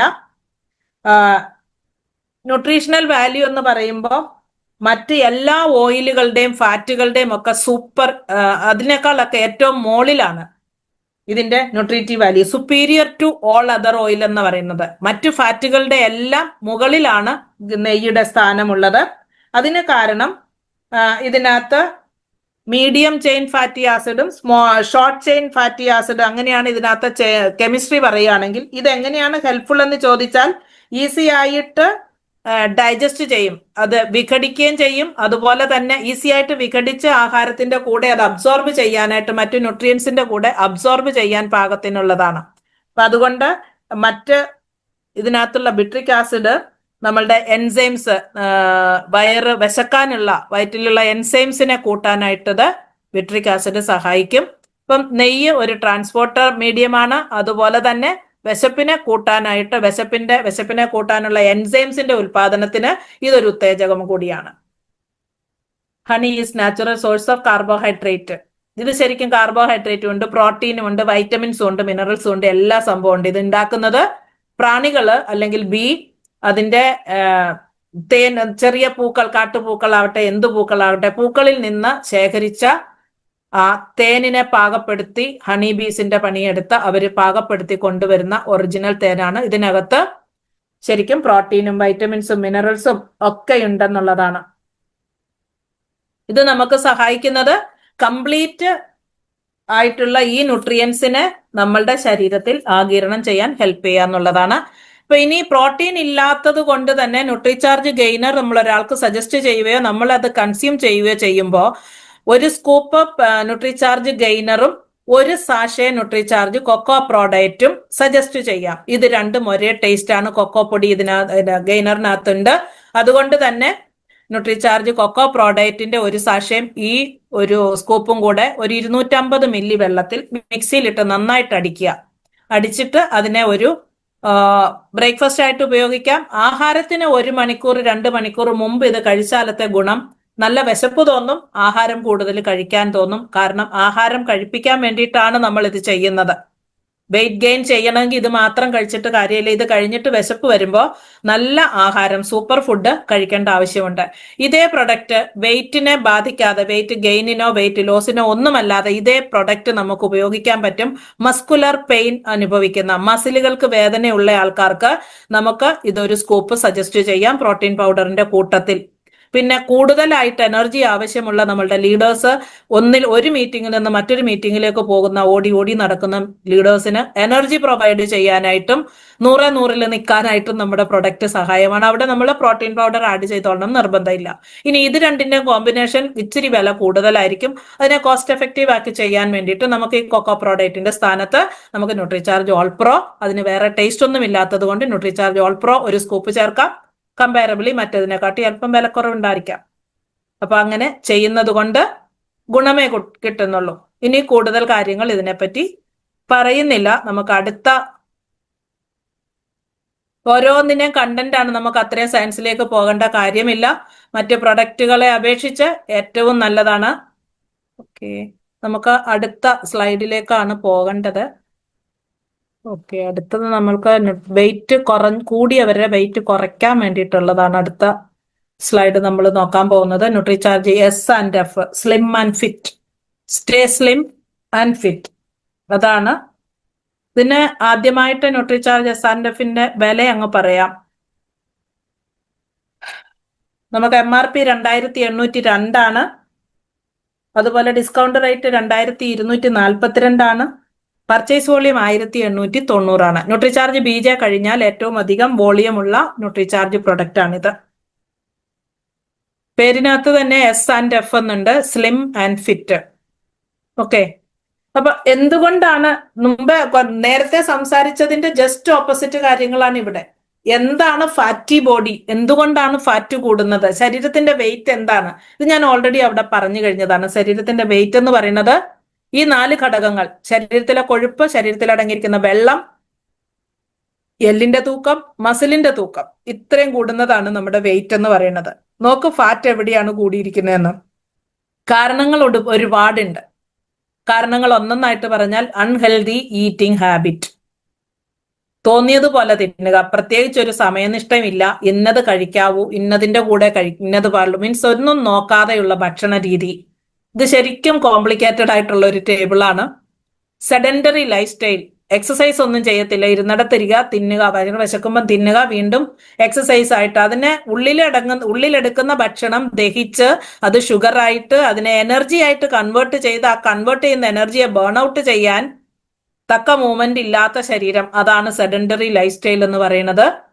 ലാക്ക് ഓഫ് എക്സസൈസ്, വ്യായാമമില്ലായ്മ, കൂടുതലും നമ്മൾ സ്റ്റെയർ കയറത്തില്ല, കൂടുതലും നടക്കത്തില്ല. വീട്ടിൽ നിന്ന് ഇറങ്ങിയാൽ വണ്ടി, ജോലി സ്ഥലത്ത് വരെ വണ്ടിയെ പോകുന്നു, വണ്ടിയിൽ നിന്ന് ഇറങ്ങിക്കഴിഞ്ഞാൽ ലിഫ്റ്റ് പിടിക്കുന്നു, 4ാമത്തെ നിലയിൽ കയറുന്നു.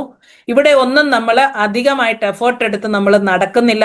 അഥവാ നടക്കാൻ കിട്ടുന്ന അവസരം അത് നമ്മൾ ഉപയോഗിക്കുന്നില്ല, പകരം നമുക്ക് നടക്കാൻ സമയമില്ല എന്നുള്ളൊരു കംപ്ലൈന്റിലാണ് നമ്മൾ ചെന്നെത്തുന്നത്. അതുപോലെ തന്നെ സ്ട്രെസ്, ജോലിയിൽ ഉണ്ടാവുന്ന സ്ട്രെസ്, ജീവിതത്തിൽ ഉണ്ടാകുന്ന സ്ട്രെസ് പലരും തിന്നു തോപ്പിക്കും. ഞാനും അങ്ങനെയാണ്, തിന്നു തോപ്പിക്കുന്ന സ്ട്രെസ്സുകൾ.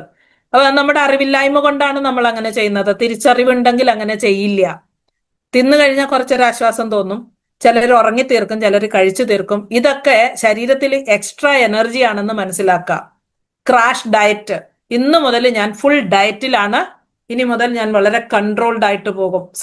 ഒരു ദിവസത്തേക്ക് വേണ്ടുന്ന എനർജി മുഴുവൻ, അല്ലെ ഒരു നേരത്തേക്ക് വേണ്ടുന്ന സർവ്വ എനർജിയും ഈ ഒരു ക്യാപ്സൂളിലുണ്ട് എന്ന് വിചാരിച്ചിരുന്നാൽ അതൊരു ക്രാഷ് ഡയറ്റ് ആണ്. അതൊരിക്കലും ചെയ്യരുത്, ഏറ്റവും വലിയ തെറ്റാണ്. വെയിറ്റ് മാനേജ്മെന്റിൽ ഏറ്റവും വലിയ തെറ്റാണ് ക്രാഷ് ഡയറ്റ് എന്ന് പറയുന്നത്. അത് ഇമ്മീഡിയറ്റ് ആയിട്ട് വെയിറ്റ് കുറയ്ക്കും, അത് ബൗൺസിങ് എഫക്റ്റ് വളരെ കൂടുതലാണ്. പോയതിനേക്കാൾ വേഗത്തിൽ അത് തിരിച്ചു വരും. ബിക്കോസ് അത് ചെയ്തത് സയന്റിഫിക് ആയിട്ടല്ല, ഗൈഡൻസോട് കൂടിയല്ല, ആവശ്യത്തിന് മസിൽ സപ്പോർട്ട് കൊടുത്തിട്ടില്ല. ഫാറ്റ് പോയതിനേക്കാൾ സ്പീഡിൽ മസിൽ പോയിട്ടുണ്ടാവും. അവസാനം റിസൾട്ട് എന്ന് പറയുന്നത് സൗന്ദര്യമില്ലാത്ത ഒരു ബോഡി, ശരിക്കും ആത്മഹത്യ ചെയ്താൽ കുഴപ്പമില്ല എന്ന് തോന്നുന്ന തരത്തിൽ ഒരു ബോഡി ഫിഗറിലേക്ക് മാറാൻ സാധ്യത വളരെ കൂടുതലാണ്. കാരണം കൊഴുപ്പ് പോകുന്ന കൂട്ടത്തിൽ ശരീരത്തിൽ നിന്ന് മസിലും കൂടെ നഷ്ടപ്പെടുമ്പോൾ എല്ലും തൊലിയും മാത്രമാകും. ഇനി ആ തൊലി സാഗ് ചെയ്ത് തൂങ്ങിക്കിടക്കുന്ന ഞൊറിവുകളുള്ള തൊലിയും ഒരു ചെറിയ പ്രായത്തിലുള്ള ആളുമാണ്. ഒന്ന് സങ്കല്പിച്ചു നോക്കോ. അങ്ങനെ എനിക്കൊരു എക്സ്പീരിയൻസ് ഉണ്ട്. ഒരാളെ ട്രീറ്റ് ചെയ്യാനായിട്ട് എവിടുന്നോ ട്രിവാൻഡ്രത്തു നിന്ന് കണ്ടു വന്നതാണ്. എയർ ഹോസ്റ്റസ് ആയിരുന്നു. പോസ്റ്റ് പാർട്ടം, അതായത് ഡെലിവറിക്ക് ശേഷം കൂടിയ വെയിറ്റിനെ ക്രാഷ് ഡയറ്റിലൂടെ അവര് കുറച്ചു. അതിന്റെ തിക്തഫലം ഇന്നും അവർ അനുഭവിച്ചുകൊണ്ടിരിക്കുന്നുണ്ട്. കുറച്ചൊക്കെ മെയിൻറ്റെയിൻ ചെയ്യാം, മുഴുവനൊന്നും ചെയ്യാൻ പറ്റില്ല. ഇറഗുലർ ഈറ്റിംഗ് ഹാബിറ്റ് ഓൾറെഡി പറഞ്ഞു. അതുപോലെ തന്നെ വെറുതെ അങ്ങ് കഴിക്കുക, ഒരു ആളെ സന്തോഷിപ്പിക്കാൻ വേണ്ടിയിട്ട്. നമ്മൾ വീട്ടിൽ നിന്ന് ഫുഡായിട്ട് കഴിച്ചിട്ട് പോന്നു, അല്ലെങ്കിൽ നമ്മൾ കഴിച്ച് വയറ് സാറ്റിസ്ഫൈഡ് ആണ്, നമ്മുടെ ശരീരത്തിന് ഒരു നീടുമില്ല, വെള്ളം കുടിക്കാനും നീടില്ല, ചായ കുടിക്കാനും നീടില്ല, ഒരു ബൈറ്റ് ആഹാരം കഴിക്കാനും നീടൊന്നുമില്ല ശരീരത്തിൽ. പക്ഷേ മുമ്പിൽ വന്ന ആള് നമ്മളോട് പ്രലോഭിക്കും, സാരയില്ലെന്ന് ഒരു ബൈറ്റ് അല്ലെങ്കിൽ ഒരു സാധനം ഇച്ചിരി ചായ കുടിച്ചാൽ മതി, അല്പം കഴിച്ചാൽ മതി. ആ പ്രലോഭനത്തില് ആ ഒരു കൂട്ടുകെട്ട് നിലനിർത്താൻ വേണ്ടിയിട്ട്, അല്ലെങ്കിൽ ആ ഒരു അസോസിയേഷൻ ഹാപ്പി മൊമെന്റ് ആക്കി കൺവേർട്ട് ചെയ്യാൻ വേണ്ടിയിട്ട് ചെയ്യുന്ന എക്സ്ട്രാ ആയിട്ട് എടുക്കേണ്ടി വരുന്ന സാഹചര്യങ്ങൾ, ഇതൊക്കെ നമ്മുടെ ശരീരത്തിന് അധികപ്പറ്റാണെന്ന് നമ്മൾ ചിന്തിക്കുന്നതേ ഇല്ല എന്നുള്ളതാണ്. അതുപോലെ തന്നെ late night snacking or lack of sleep, ഉറങ്ങാതെ ഇരുന്ന് കമ്പ്യൂട്ടർ നോക്കിയും ഉറങ്ങാതെ ഇരുന്നോ കിടന്നോ റീൽസ് നോക്കിയും മൊബൈലിൽ ജോലി ചെയ്തും ഇരിക്കുന്ന സമയത്ത് ഏളി ഡിന്നർ കഴിഞ്ഞ ഒരാളാണെന്ന് ഓർക്കുക. ഒരു 7-7:30 ആയപ്പോൾ ഡിന്നർ കഴിഞ്ഞ ഒരാൾ 11 മണി വരെ ഇങ്ങനെ ഇരുന്നാൽ, ഉറക്കം തെളിഞ്ഞിരുന്നാൽ ഉറപ്പായിട്ടും വിശപ്പ് തോന്നും. അപ്പോ അന്നേരം ഒന്ന് കഴിക്കാൻ തോന്നും. ആക്ച്വലി ബോഡിയുടെ ഹീലിംഗ് പ്രോസസ് സ്റ്റാർട്ട് ചെയ്തിരിക്കുന്ന സമയത്താണ് നമ്മൾ ഈ ചെറിയതായിട്ട് സ്നാക്സ്, ഒരു പഴമല്ലേ ഉള്ളൂ, ഒരു ബിസ്ക്കറ്റ് അല്ലേ ഉള്ളൂ എന്ന് വിചാരിച്ച് നമ്മൾ കഴിക്കുന്നത് നമ്മുടെ ടോട്ടൽ ശരീരത്തിന്റെ അന്നത്തെ ഹീലിംഗ് പ്രോസസ്സ് മുഴുവൻ സ്റ്റക്ക് ആക്കാൻ പര്യാപ്തമാണ്. അതുപോലെ തന്നെ അധിക കാലറി എടുക്കുന്നത്. കാലറി എന്ന് പറയുന്നത് ശരിക്കും എനർജിയുടെ എനർജി അളക്കുന്ന ഒരു അളവാണത്. ആ കാലറി നോക്കി നമ്മൾ ഫുഡ് കഴിക്കും. നമ്മളിപ്പോ ഇത് രണ്ടും 188 കാലറി എന്ന് കാണിച്ചിട്ടുണ്ട്. ഒന്ന് ഷുഗറാണ്, ഒന്ന് ബദാമാണ്. അപ്പൊ നമ്മൾ ഒരു ആഹാരം കഴിച്ചതിന് ശേഷം പൊതുവേ ഉള്ളൊരു ശീലമാണ്, ഒരു മീല് കഴിച്ചതിന് ശേഷം എന്തെങ്കിലും ഒരു മധുരം കഴിക്കുക, ഒരു പഴം കഴിക്കുക, ഇല്ലേ? നമ്മളൊരു സദ്യ കഴിച്ചു കഴിഞ്ഞാൽ ഏറ്റവും അവസാനം കഴിക്കുന്ന പായസം, അത് എക്സ്ട്രാ ആണ് ശരിക്കും. നമ്മുടെ നോർമൽ ഒരു മീലിൽ ഒരു 600, 400, 500, 600 കാലറി മാത്രമേ കാണുള്ളൂ നമ്മുടെ ഒരു നോർമൽ മീലില്. അതിന്റെ കൂടെ ആഡ് ഓൺ ആയിട്ട് ചെയ്യുന്നതാണ്. അപ്പോൾ ഒരു നേരത്തെ ഭക്ഷണത്തിന്റെ കൂടെ ആണെങ്കിലും അഡീഷണൽ കാലറി ചെന്ന് കഴിഞ്ഞാൽ അതിനനുസരിച്ച് നമ്മൾ എക്സസൈസ് ചെയ്യുമെന്ന് ഉറപ്പുണ്ടെങ്കിൽ മാത്രം അഡീഷണൽ കാലറി കഴിക്കുക. പിന്നെ കല്യാണ സദ്യ ആകുമ്പോൾ നമ്മൾ ഒന്നുകൂടെ വിചാരിക്കും, ആണ്ടിലൊരിക്കലല്ലേ ഉള്ളൂ, ഇതിനി നാളെ കിട്ടത്തില്ലല്ലോ, ഞാനായിട്ട് ഉണ്ടാക്കാനും പോകുന്നില്ല, അപ്പൊ പിന്നെ കഴിച്ചോളൂ, കുഴപ്പമില്ല. പക്ഷേ അത് കഴിഞ്ഞൊരു 2 മണിക്കൂർ കഴിഞ്ഞ് നന്നായിട്ടൊന്ന് എക്സസൈസ് ചെയ്യാനുള്ള സന്മനസ് കാണിക്കണം, ആ ശരീരത്തിനെ കൊല്ലാതിരിക്കാൻ. ഇപ്പൊ വെയിറ്റ് ഗെയിൻ ആകുന്നത് കാലറി ബേൺഡ് ഔട്ട് ചെയ്താൽ കുഴപ്പമില്ല. അതായത് കത്തിച്ച് കളഞ്ഞ എനർജി, ഉള്ളിലോട്ടിട്ട ആഹാരം ദഹിച്ച് എനർജിയായി, ആ എനർജി നമ്മൾ യൂട്ടിലൈസ് ചെയ്താൽ ഒരു പ്രശ്നവും. പണ്ടുള്ള ആൾക്കാര് പ്ലേറ്റ് നിറച്ച് ചോറും പ്ലേറ്റ് നിറച്ച് കറിയും ഇഷ്ടം പോലെ ആഹാരം കഴിച്ചിട്ട് അവർ നേരെ കട്ടിലെ പോയി കിടക്കുകയോ അല്ലെങ്കിൽ സോഫയിൽ ഇരുന്നുകൊണ്ട് പിള്ളേരെ കൊണ്ട് ടിവിയുടെ റിമോട്ട് എടുപ്പിക്കുന്ന ശീലമൊന്നും അവർക്കില്ലായിരുന്നു. അവർ നേരെ പാടത്തും പരിയത്തും അവരെന്താണ് ചെയ്യുന്നതെന്ന് വെച്ചാൽ ആ ഒരു കട്ടിപ്പണിയിലേക്കാണ് പോയിരുന്നത്. അതുകൊണ്ട് തന്നെ അവരുടെ ശരീരത്തിൽ ലീൻ മാസ് മാത്രമേ ഉണ്ടായിരുന്നുള്ളൂ. അവരുടെ ശരീരത്തിൽ കൊഴുപ്പില്ല. കറക്റ്റായിട്ട് ജോലി ചെയ്യുന്ന ശരീരം. ഇപ്പൊ ഒരുപാട് സ്ത്രീകൾ, തൊഴിലുറപ്പുകാർ സ്ത്രീകളുണ്ട്, അവര് വന്ന് ബോഡി സ്കാൻ ചെയ്യുമ്പോൾ അവരുടെ ബോഡി ഫാറ്റ് കുറവും ബോഡിയിൽ മസിൽ കൂടുതലുമായിരിക്കും. അപ്പൊ അങ്ങനെയുള്ളവരുടെ ബോഡി സ്കാൻ ചെയ്യുമ്പോൾ തന്നെ നമുക്ക് തിരിച്ചറിയാൻ പറ്റും. ശരീരം അങ്ങനെ കീപ്പ് ചെയ്യുന്നത് കൊണ്ട് ഹെൽത്തി ഏജിങ് എന്ന് പറയുന്ന കൺസെപ്റ്റ് അവരെ അറിയാതെ തന്നെ അവർ അഡാപ്റ്റ് ചെയ്തിരിക്കുന്നു എന്ന് അവരെ പറഞ്ഞ് മനസ്സിലാക്കുമ്പോൾ അവരുടെ മുഖത്തുണ്ടാകുന്ന സന്തോഷം ഞാൻ കണ്ടിട്ടുണ്ട്. അത് നമുക്ക് ചെയ്തു കൊടുക്കാവുന്ന ചെറിയ കാര്യമാണ്. അവർ ചെയ്യുന്ന കാര്യത്തിനെ ഒന്ന് ബൂസ്റ്റ് ചെയ്ത് കൊടുത്താൽ അവരങ്ങനെ തന്നെ കണ്ടിന്യൂ ചെയ്യും. അസുഖമില്ലാതെ സന്തോഷമായിട്ട് ആ കുടുംബത്ത് അവര് ഉണ്ടാവും. ഇപ്പൊ ഫാറ്റ്, കാർബോഹൈഡ്രേറ്റ്, പ്രോട്ടീൻ, മെയിൻ ആയിട്ടുള്ള മാക്രോ ന്യൂട്രിയൻസ് ആണിത്. അതായത് ഏറ്റവും കൂടുതൽ അളവിൽ നമ്മൾ കഴിക്കുന്ന സാധനങ്ങളാണ്. 1 കിലോ ഫാറ്റ്, 1 ഗ്രാം ഫാറ്റ് നമുക്ക് 9 കാലറി തരും. നമ്മൾ ഒരിത്തിരി എണ്ണ എക്സ്ട്രാ കഴിച്ചാൽ, ഇത്തിരി അല്ലേ ഉള്ളൂ, മെഴുക്കുവരട്ടിക്കകത്ത് ഒഴിക്കുന്ന എണ്ണയ്ക്ക് കണക്കുമല്ലോ ഉണ്ട്. ചില വീട്ടുകാര് 4 പേരടങ്ങുന്ന ഒരു വീട്ടിൽ 5 കിലോ എണ്ണ ഉപയോഗിക്കുന്ന വീടുണ്ട്. അവര് പറയുന്നത് ആർസിമെന്റ് എണ്ണയല്ലേ, അതുകൊണ്ട് കുഴപ്പമില്ലല്ലോ, എണ്ണ ഏതായാലും കുഴപ്പമുണ്ടാകും, അധികമായാൽ അമൃതും വിഷമാണ്. നമുക്കിപ്പോ അവര് പർച്ചേസ് ചെയ്താലും നമുക്ക് വോളിയം കൂടുതൽ കിട്ടും. പക്ഷെ വോളിയം കൂടുതൽ കിട്ടിയാൽ അതിന് നിലനിൽപ്പും കൂടെ വേണം. അധിക നാള് വാങ്ങിക്കാൻ ആൾക്കാരുണ്ടാവില്ല. അധികമായിട്ട് നമ്മൾ ഒന്നും ഉള്ളിലേക്ക് ചെല്ലത് ആവശ്യത്തിന് മാത്രം. ഇത് ഷെയർ ചെയ്യാൻ വേണ്ടിയിട്ടാണ്, അല്ലാതെ നമ്മൾ തന്നെ കഴിച്ചു തീർക്കാൻ വേണ്ടിയിട്ടല്ല RCMല് എണ്ണയുള്ളത്. Carbohydrate 1 gram 4 calorie, protein 4 calorie. അപ്പൊ നമ്മളുടെ ആഹാരത്തില് നമ്മൾ ഒരു പ്ലേറ്റ് ആഹാരം എടുക്കുമ്പോൾ ഈ 3 സാധനവും ഈക്വൽ ആയിട്ട് ഡിവൈഡ് ചെയ്തിട്ട്, അല്ലെങ്കിൽ ഇതിനെ കാലറി കാൽക്കുലേറ്റ് ചെയ്തിട്ട് നമുക്ക് എത്ര വേണോ അതിൽ ഒതുങ്ങി തീരത്തക്ക രീതിയിൽ ഒരു കാൽക്കുലേറ്റഡ് പ്ലേറ്റ് ആയിരിക്കണം നമ്മളുടേത്. ഇനി ആർക്കൊക്കെയാണ് വെയിറ്റ് കുറയ്ക്കേണ്ടത്? ഇങ്ങനെ ബെൽറ്റ് കെട്ടാൻ പറ്റാത്ത ആൾക്കാരുണ്ട്. ഓവർ വെയിറ്റ്, അതായത് മിഡ് ലൈൻ ട്യൂമർ എന്ന് പറയും. ഒരു ശരിക്കും സർക്കാസ്റ്റിക് വേയിൽ പറയുന്ന കാര്യമാണ്, ഒരു കളിയാക്കി പറച്ചിൽ പോലെയാണത്. മിഡ് ലൈൻ ട്യൂമർ, വയറ് മാത്രം വണ്ണം വെച്ചിരിക്കുന്ന അവിടെ ഒരു ട്യൂമർ എന്ന് പറഞ്ഞാൽ ആ അരക്കെട്ടിന്റെ വണ്ണം വളരെ കൂടുതലാണ്, ബെല്ലി ഫാറ്റ് വളരെ കൂടുതലാണ്. അങ്ങനെയുള്ളവര് ഓവർ വെയിറ്റ് തന്നെയാണ്. ആ ഓവർ വെയിറ്റ് ഉള്ളവരൊക്കെ വെയിറ്റ് കുറയ്ക്കേണ്ട ആവശ്യമുണ്ട്. അതുപോലെ ഇഷ്ടമില്ലാത്ത ആഹാരം കഴിച്ച് വെയിറ്റ് കുറയ്ക്കാനൊന്ന് ശ്രമിച്ചു, ഡയറ്റിന്റെ ചാർട്ട് വെച്ചിട്ട് ശ്രമിക്കുന്നുണ്ട്, പക്ഷെ അത് അങ്ങോട്ട് വർക്കൗട്ട് ചെയ്യുന്നില്ല. അവരതൊക്കെ മാറ്റി വെച്ചേച്ച് വീണ്ടും പഴയതുപോലെ തന്നെ തുടരും. അതുപോലെ ഡോക്ടർമാർ ചിലരോട് പറയാറുണ്ട്, നിങ്ങളുടെ വെയിറ്റ് കുറയ്ക്കണം കേട്ടോ. എന്നോട് ഒരുപാട് പ്രാവശ്യം പറഞ്ഞിട്ടുണ്ട്, വെയിറ്റ് കുറയ്ക്കണം സിസ്റ്റർ എന്ന് പറഞ്ഞിട്ടുണ്ട്, പക്ഷെ അതെങ്ങനെ കുറയ്ക്കണം എന്ന് പറഞ്ഞു തന്നിട്ടില്ല. ഞാനൊട്ട് വെയിറ്റ് കുറഞ്ഞിട്ടുമില്ല. എനിക്കറിയാവുന്നത് ഒരു നേരത്തെ ഭക്ഷണം സ്കിപ്പ് ചെയ്യാന്നായിരുന്നു. ഞാൻ സ്കിപ്പ് ചെയ്തു, 3 ദിവസം സ്കിപ്പ് ചെയ്തു. 4-മത്തെ ദിവസം 3 ദിവസം സ്കിപ്പ് ചെയ്തതിന്റെ ഇരട്ടി കഴിക്കേണ്ടി വന്നു, കഴിച്ചു. അപ്പൊ നമ്മുടെ വെയിറ്റ് കുറയ്ക്കണം എന്ന് ഡോക്ടേഴ്സ് ആരെങ്കിലും അഡ്വൈസ് ചെയ്യുന്നുണ്ടെങ്കിൽ, അതെങ്ങനെ കുറയ്ക്കണമെന്ന് അവർ പറഞ്ഞില്ലെങ്കിൽ തൊട്ടടുത്ത ആരോടെങ്കിലും, ന്യൂട്രീഷനിസ്റ്റിനോടോ ഇനിയിപ്പം RCMകാരോട് ചോദിച്ചാൽ അവർ പറഞ്ഞു തരും എന്ന് നമുക്ക് പറഞ്ഞു കൊടുക്കാൻ പറ്റണം. നിങ്ങൾക്ക് വെയിറ്റ് കുറയ്ക്കണോ, RCMകാരെ അപ്രോച്ച് ചെയ്യൂ. TCG പറഞ്ഞതുപോലെ ഏതൊരു പ്രോബ്ലത്തിനും സൊല്യൂഷൻ ആയിട്ട് RCMകാർ അവരുടെ അടുത്തുണ്ട് എന്നൊരു ബോധ്യം അവർക്ക് വരുത്തി കൊടുക്കാൻ നമ്മളെ ഒന്ന് അപ്ലിഫ്റ്റ് ചെയ്യണം ബൈ നോളജ്. ഡയബറ്റീസുകാര് ഉറപ്പായിട്ടും ഒബേസിറ്റി ഉണ്ടെങ്കിൽ അത് കുറച്ചിരിക്കണം. ഒബേസിറ്റി കാരണം ഡയബറ്റിക് ആകാം, ഡയബറ്റിക് ആയവർ ഒബേസുമാകാം. ഇത് രണ്ടുമാണ്, ഇരുതല മൂർച്ചയുള്ള വാള് പോലെയാണ്. അതുപോലെ ഹൈപ്പർ ടെൻഷൻ, പ്രഷർ കൂടുതലുള്ളവർക്ക് വെയിറ്റ് കുറയ്ക്കണം.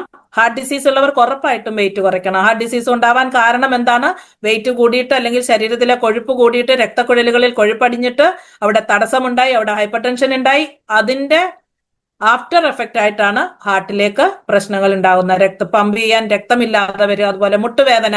മുട്ടിന് നമ്മുടെ ശരീരം 2 ചെറിയ തൂണുള്ള ഒരു പെരയാണെന്ന് സങ്കല്പിച്ചാൽ, ചെറിയ തൂണിൽ വലിയ പെര വെക്കുന്ന ആൾക്കാരാണ് ഒബേസ് ആയിട്ടുള്ള ആൾക്കാർ.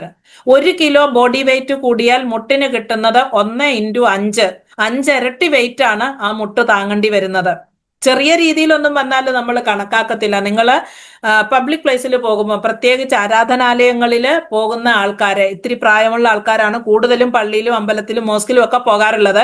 അതിന്റെ പുറത്ത് 1/2 മണിക്കൂർ നിങ്ങളൊന്ന് വെയിറ്റ് ചെയ്യുക. അങ്ങോട്ട് പോകുന്ന സമയത്തും തിരിച്ചു വരുന്ന സമയത്തും ആടിത്തൂങ്ങി നല്ല റിത്തമിക് ആയിട്ട് 2 സൈഡിലോട്ടും ചെരിഞ്ഞ് പോകുന്ന ആൾക്കാരെ കാണാം. അവര് വെയിറ്റ് കൂടിയിട്ട് അവരുടെ മുട്ടിൽ വെയിറ്റ് താങ്ങാൻ പറ്റാതെ വന്നതുകൊണ്ടാണ് ശരീരം അഡാപ്റ്റ് ചെയ്ത ഒരു വാക്കാണ് അത്, ഡക്ക് വാക്ക് എന്ന് പറയും. അപ്പൊ ഇങ്ങനെയൊക്കെ ആയിത്തീരുന്നതിന് മുമ്പ് തന്നെ ഒരുപാട് വർഷങ്ങൾ കൊണ്ടാണ് അവിടെ എത്തുന്നത്. അവിടെ എത്താതിരിക്കാൻ നമുക്ക് ഒരുപാട് മൈൽ സ്റ്റോൺസ്, ഇടയ്ക്കിടയ്ക്ക് ഇടത്താവളങ്ങൾ ഇഷ്ടം പോലെ ഉണ്ടായിരുന്നു. നമ്മളെ ഓർമ്മിപ്പിച്ച് എനിക്ക് വയ്യ എന്ന് മുട്ട് പല പ്രാവശ്യം പറഞ്ഞിട്ടുണ്ടാവും. നമുക്ക് ആ ഭാഷ ചിലപ്പോൾ മനസ്സിലാവില്ല. നമ്മൾ ചെന്ന് ഡോക്ടർമാരുടെ അടുക്ക പറയും, അവർ കാൽഷ്യം ഗുളിക നമുക്ക് തരും, പെയിൻ കില്ലേഴ്സ് തരും. പിന്നിപ്പം ഇഞ്ചക്ഷൻ കൊടുക്കുന്നു, ഇൻട്രാ ആർട്ടിക്കുലർ ഇഞ്ചക്ഷൻ എന്ന് പറയാം, ഈ ജോയിന്റ്സിനകത്തേക്ക് ഇഞ്ചക്ഷൻ കൊടുക്കുന്നു. ചെയ്യാത്ത പണികളൊന്നുമില്ല. പക്ഷെ നമ്മൾ ചെയ്യേണ്ടത് എന്താണ്? Weight reduction. വെയിറ്റ് കുറച്ചാൽ മുട്ടുവേദന കുറയും. 100% അല്ല 200% ഞാൻ പറയുകയാണ്. അതുപോലെ ശ്വാസം കിട്ടാനുള്ള ബുദ്ധിമുട്ട്, ഫാറ്റ് ശരീരത്തിൽ കൂടിയിട്ട് ശ്വാസകോശത്തിന് വികസിക്കാൻ സ്ഥലമില്ലാത്ത വണ്ണം. അതുപോലെ ബെല്ലി ഫാറ്റ് കൂടിയിട്ട് ശ്വാസകോശം വികസിക്കില്ല, ഡയഫ്രത്തിന് അയഞ്ഞു കൊടുക്കാൻ പറ്റില്ല. നെഞ്ചിനെയും വയറിനെയും വേർതിരിക്കുന്ന ഒരു ചെറിയ മസിലാണ് ഡയഫ്രം. അതിന് ഒട്ടും അനങ്ങാൻ പറ്റാത്ത ലെവലിൽ ശ്വാസം മുന്നോട്ടും പറ്റില്ല, പുറകോട്ടും പറ്റില്ല. ഇങ്ങനെ ഇതേ രീതിയിൽ വണ്ണമുള്ള ആൾക്കാർ ഉറപ്പായിട്ടും വണ്ണം കുറയ്ക്കണം. PCOS ശരിക്കും പോളിസിസ്റ്റിക് ഓവറി സിൻഡ്രോം ആണ്. ഒരു സിംറ്റം, ഒരു ലക്ഷണമല്ല, പല ലക്ഷണങ്ങൾ ചേർന്നതിനാണ് സിൻഡ്രോം എന്ന് പറയുന്നത്. അപ്പൊ ഒരുപാട് കാര്യങ്ങൾ അവിടെ വരും. ഇറഗുലർ മെൻസ്ട്രേഷൻ ഉണ്ടാവാം, എൻഡോമെട്രിയം, യൂട്രസിന്റെ ഉൾഭിത്തിക്ക് തിക്നെസ് കൂടുതൽ ഉണ്ടാവാം, പീരിയഡ്സ് തോന്നുന്നത് പോലെ വരാം, ബ്ലീഡിങ് കൂടുതലാവാം, ബ്ലീഡിങ് കുറവാകാം, വേദനയോടുകൂടി ബ്ലീഡിങ് ഉണ്ടാവാം, ഇടവിട്ട് ബ്ലീഡിങ് ഉണ്ടാവാം, വന്ന ബ്ലീഡിങ് നിൽക്കാത്തത് ഉണ്ടാവാം. പല കാരണങ്ങളും ഇതിനകത്ത് വരും. അപ്പൊ അങ്ങനെയുള്ളവർ വെയിറ്റ് മാനേജ് ചെയ്യണം. സ്ലീപ്പ് അപ്നിയ, അതായത് ഉറക്കത്തിൽ ഉറങ്ങാണ് പക്ഷെ ശ്വാസം നിന്നു പോകുന്നു. ഇങ്ങനെ മരിച്ച വ്യക്തികളെ എനിക്കറിയാം. ഞങ്ങൾ സ്ഥിരമായിട്ട് വന്നോണ്ടിരുന്ന പേഷ്യൻസ്, എന്റെ പേഷ്യന്റിന്റെ പേര് ആശ എന്നാണ്, 32 വയസ്സേ ഉണ്ടായിരുന്നുള്ളൂ, ബാങ്കിൽ ഉദ്യോഗസ്ഥയായിരുന്നു. അവര് മരിച്ചുപോയത് സ്ലീപ്പ് അപ്നിയ കൊണ്ടാണ്. അങ്ങനെ ഉണ്ടാവാൻ കാരണം ആ ഫാറ്റിന്റെ ഒരു കംപ്രഷൻ, ട്രക്കിയൽ നമ്മുടെ ശ്വാസക്കുഴലിന്റെ മുകളില് കംപ്രഷൻ വന്നിട്ട് ശ്വാസം എടുക്കാതെ, അത് ഉറക്കത്തിലായതുകൊണ്ട് അറിഞ്ഞില്ല. ഡീപ്പ് സ്ലീപ്പിലാണ് ഇങ്ങനെ സംഭവിക്കുന്നത്.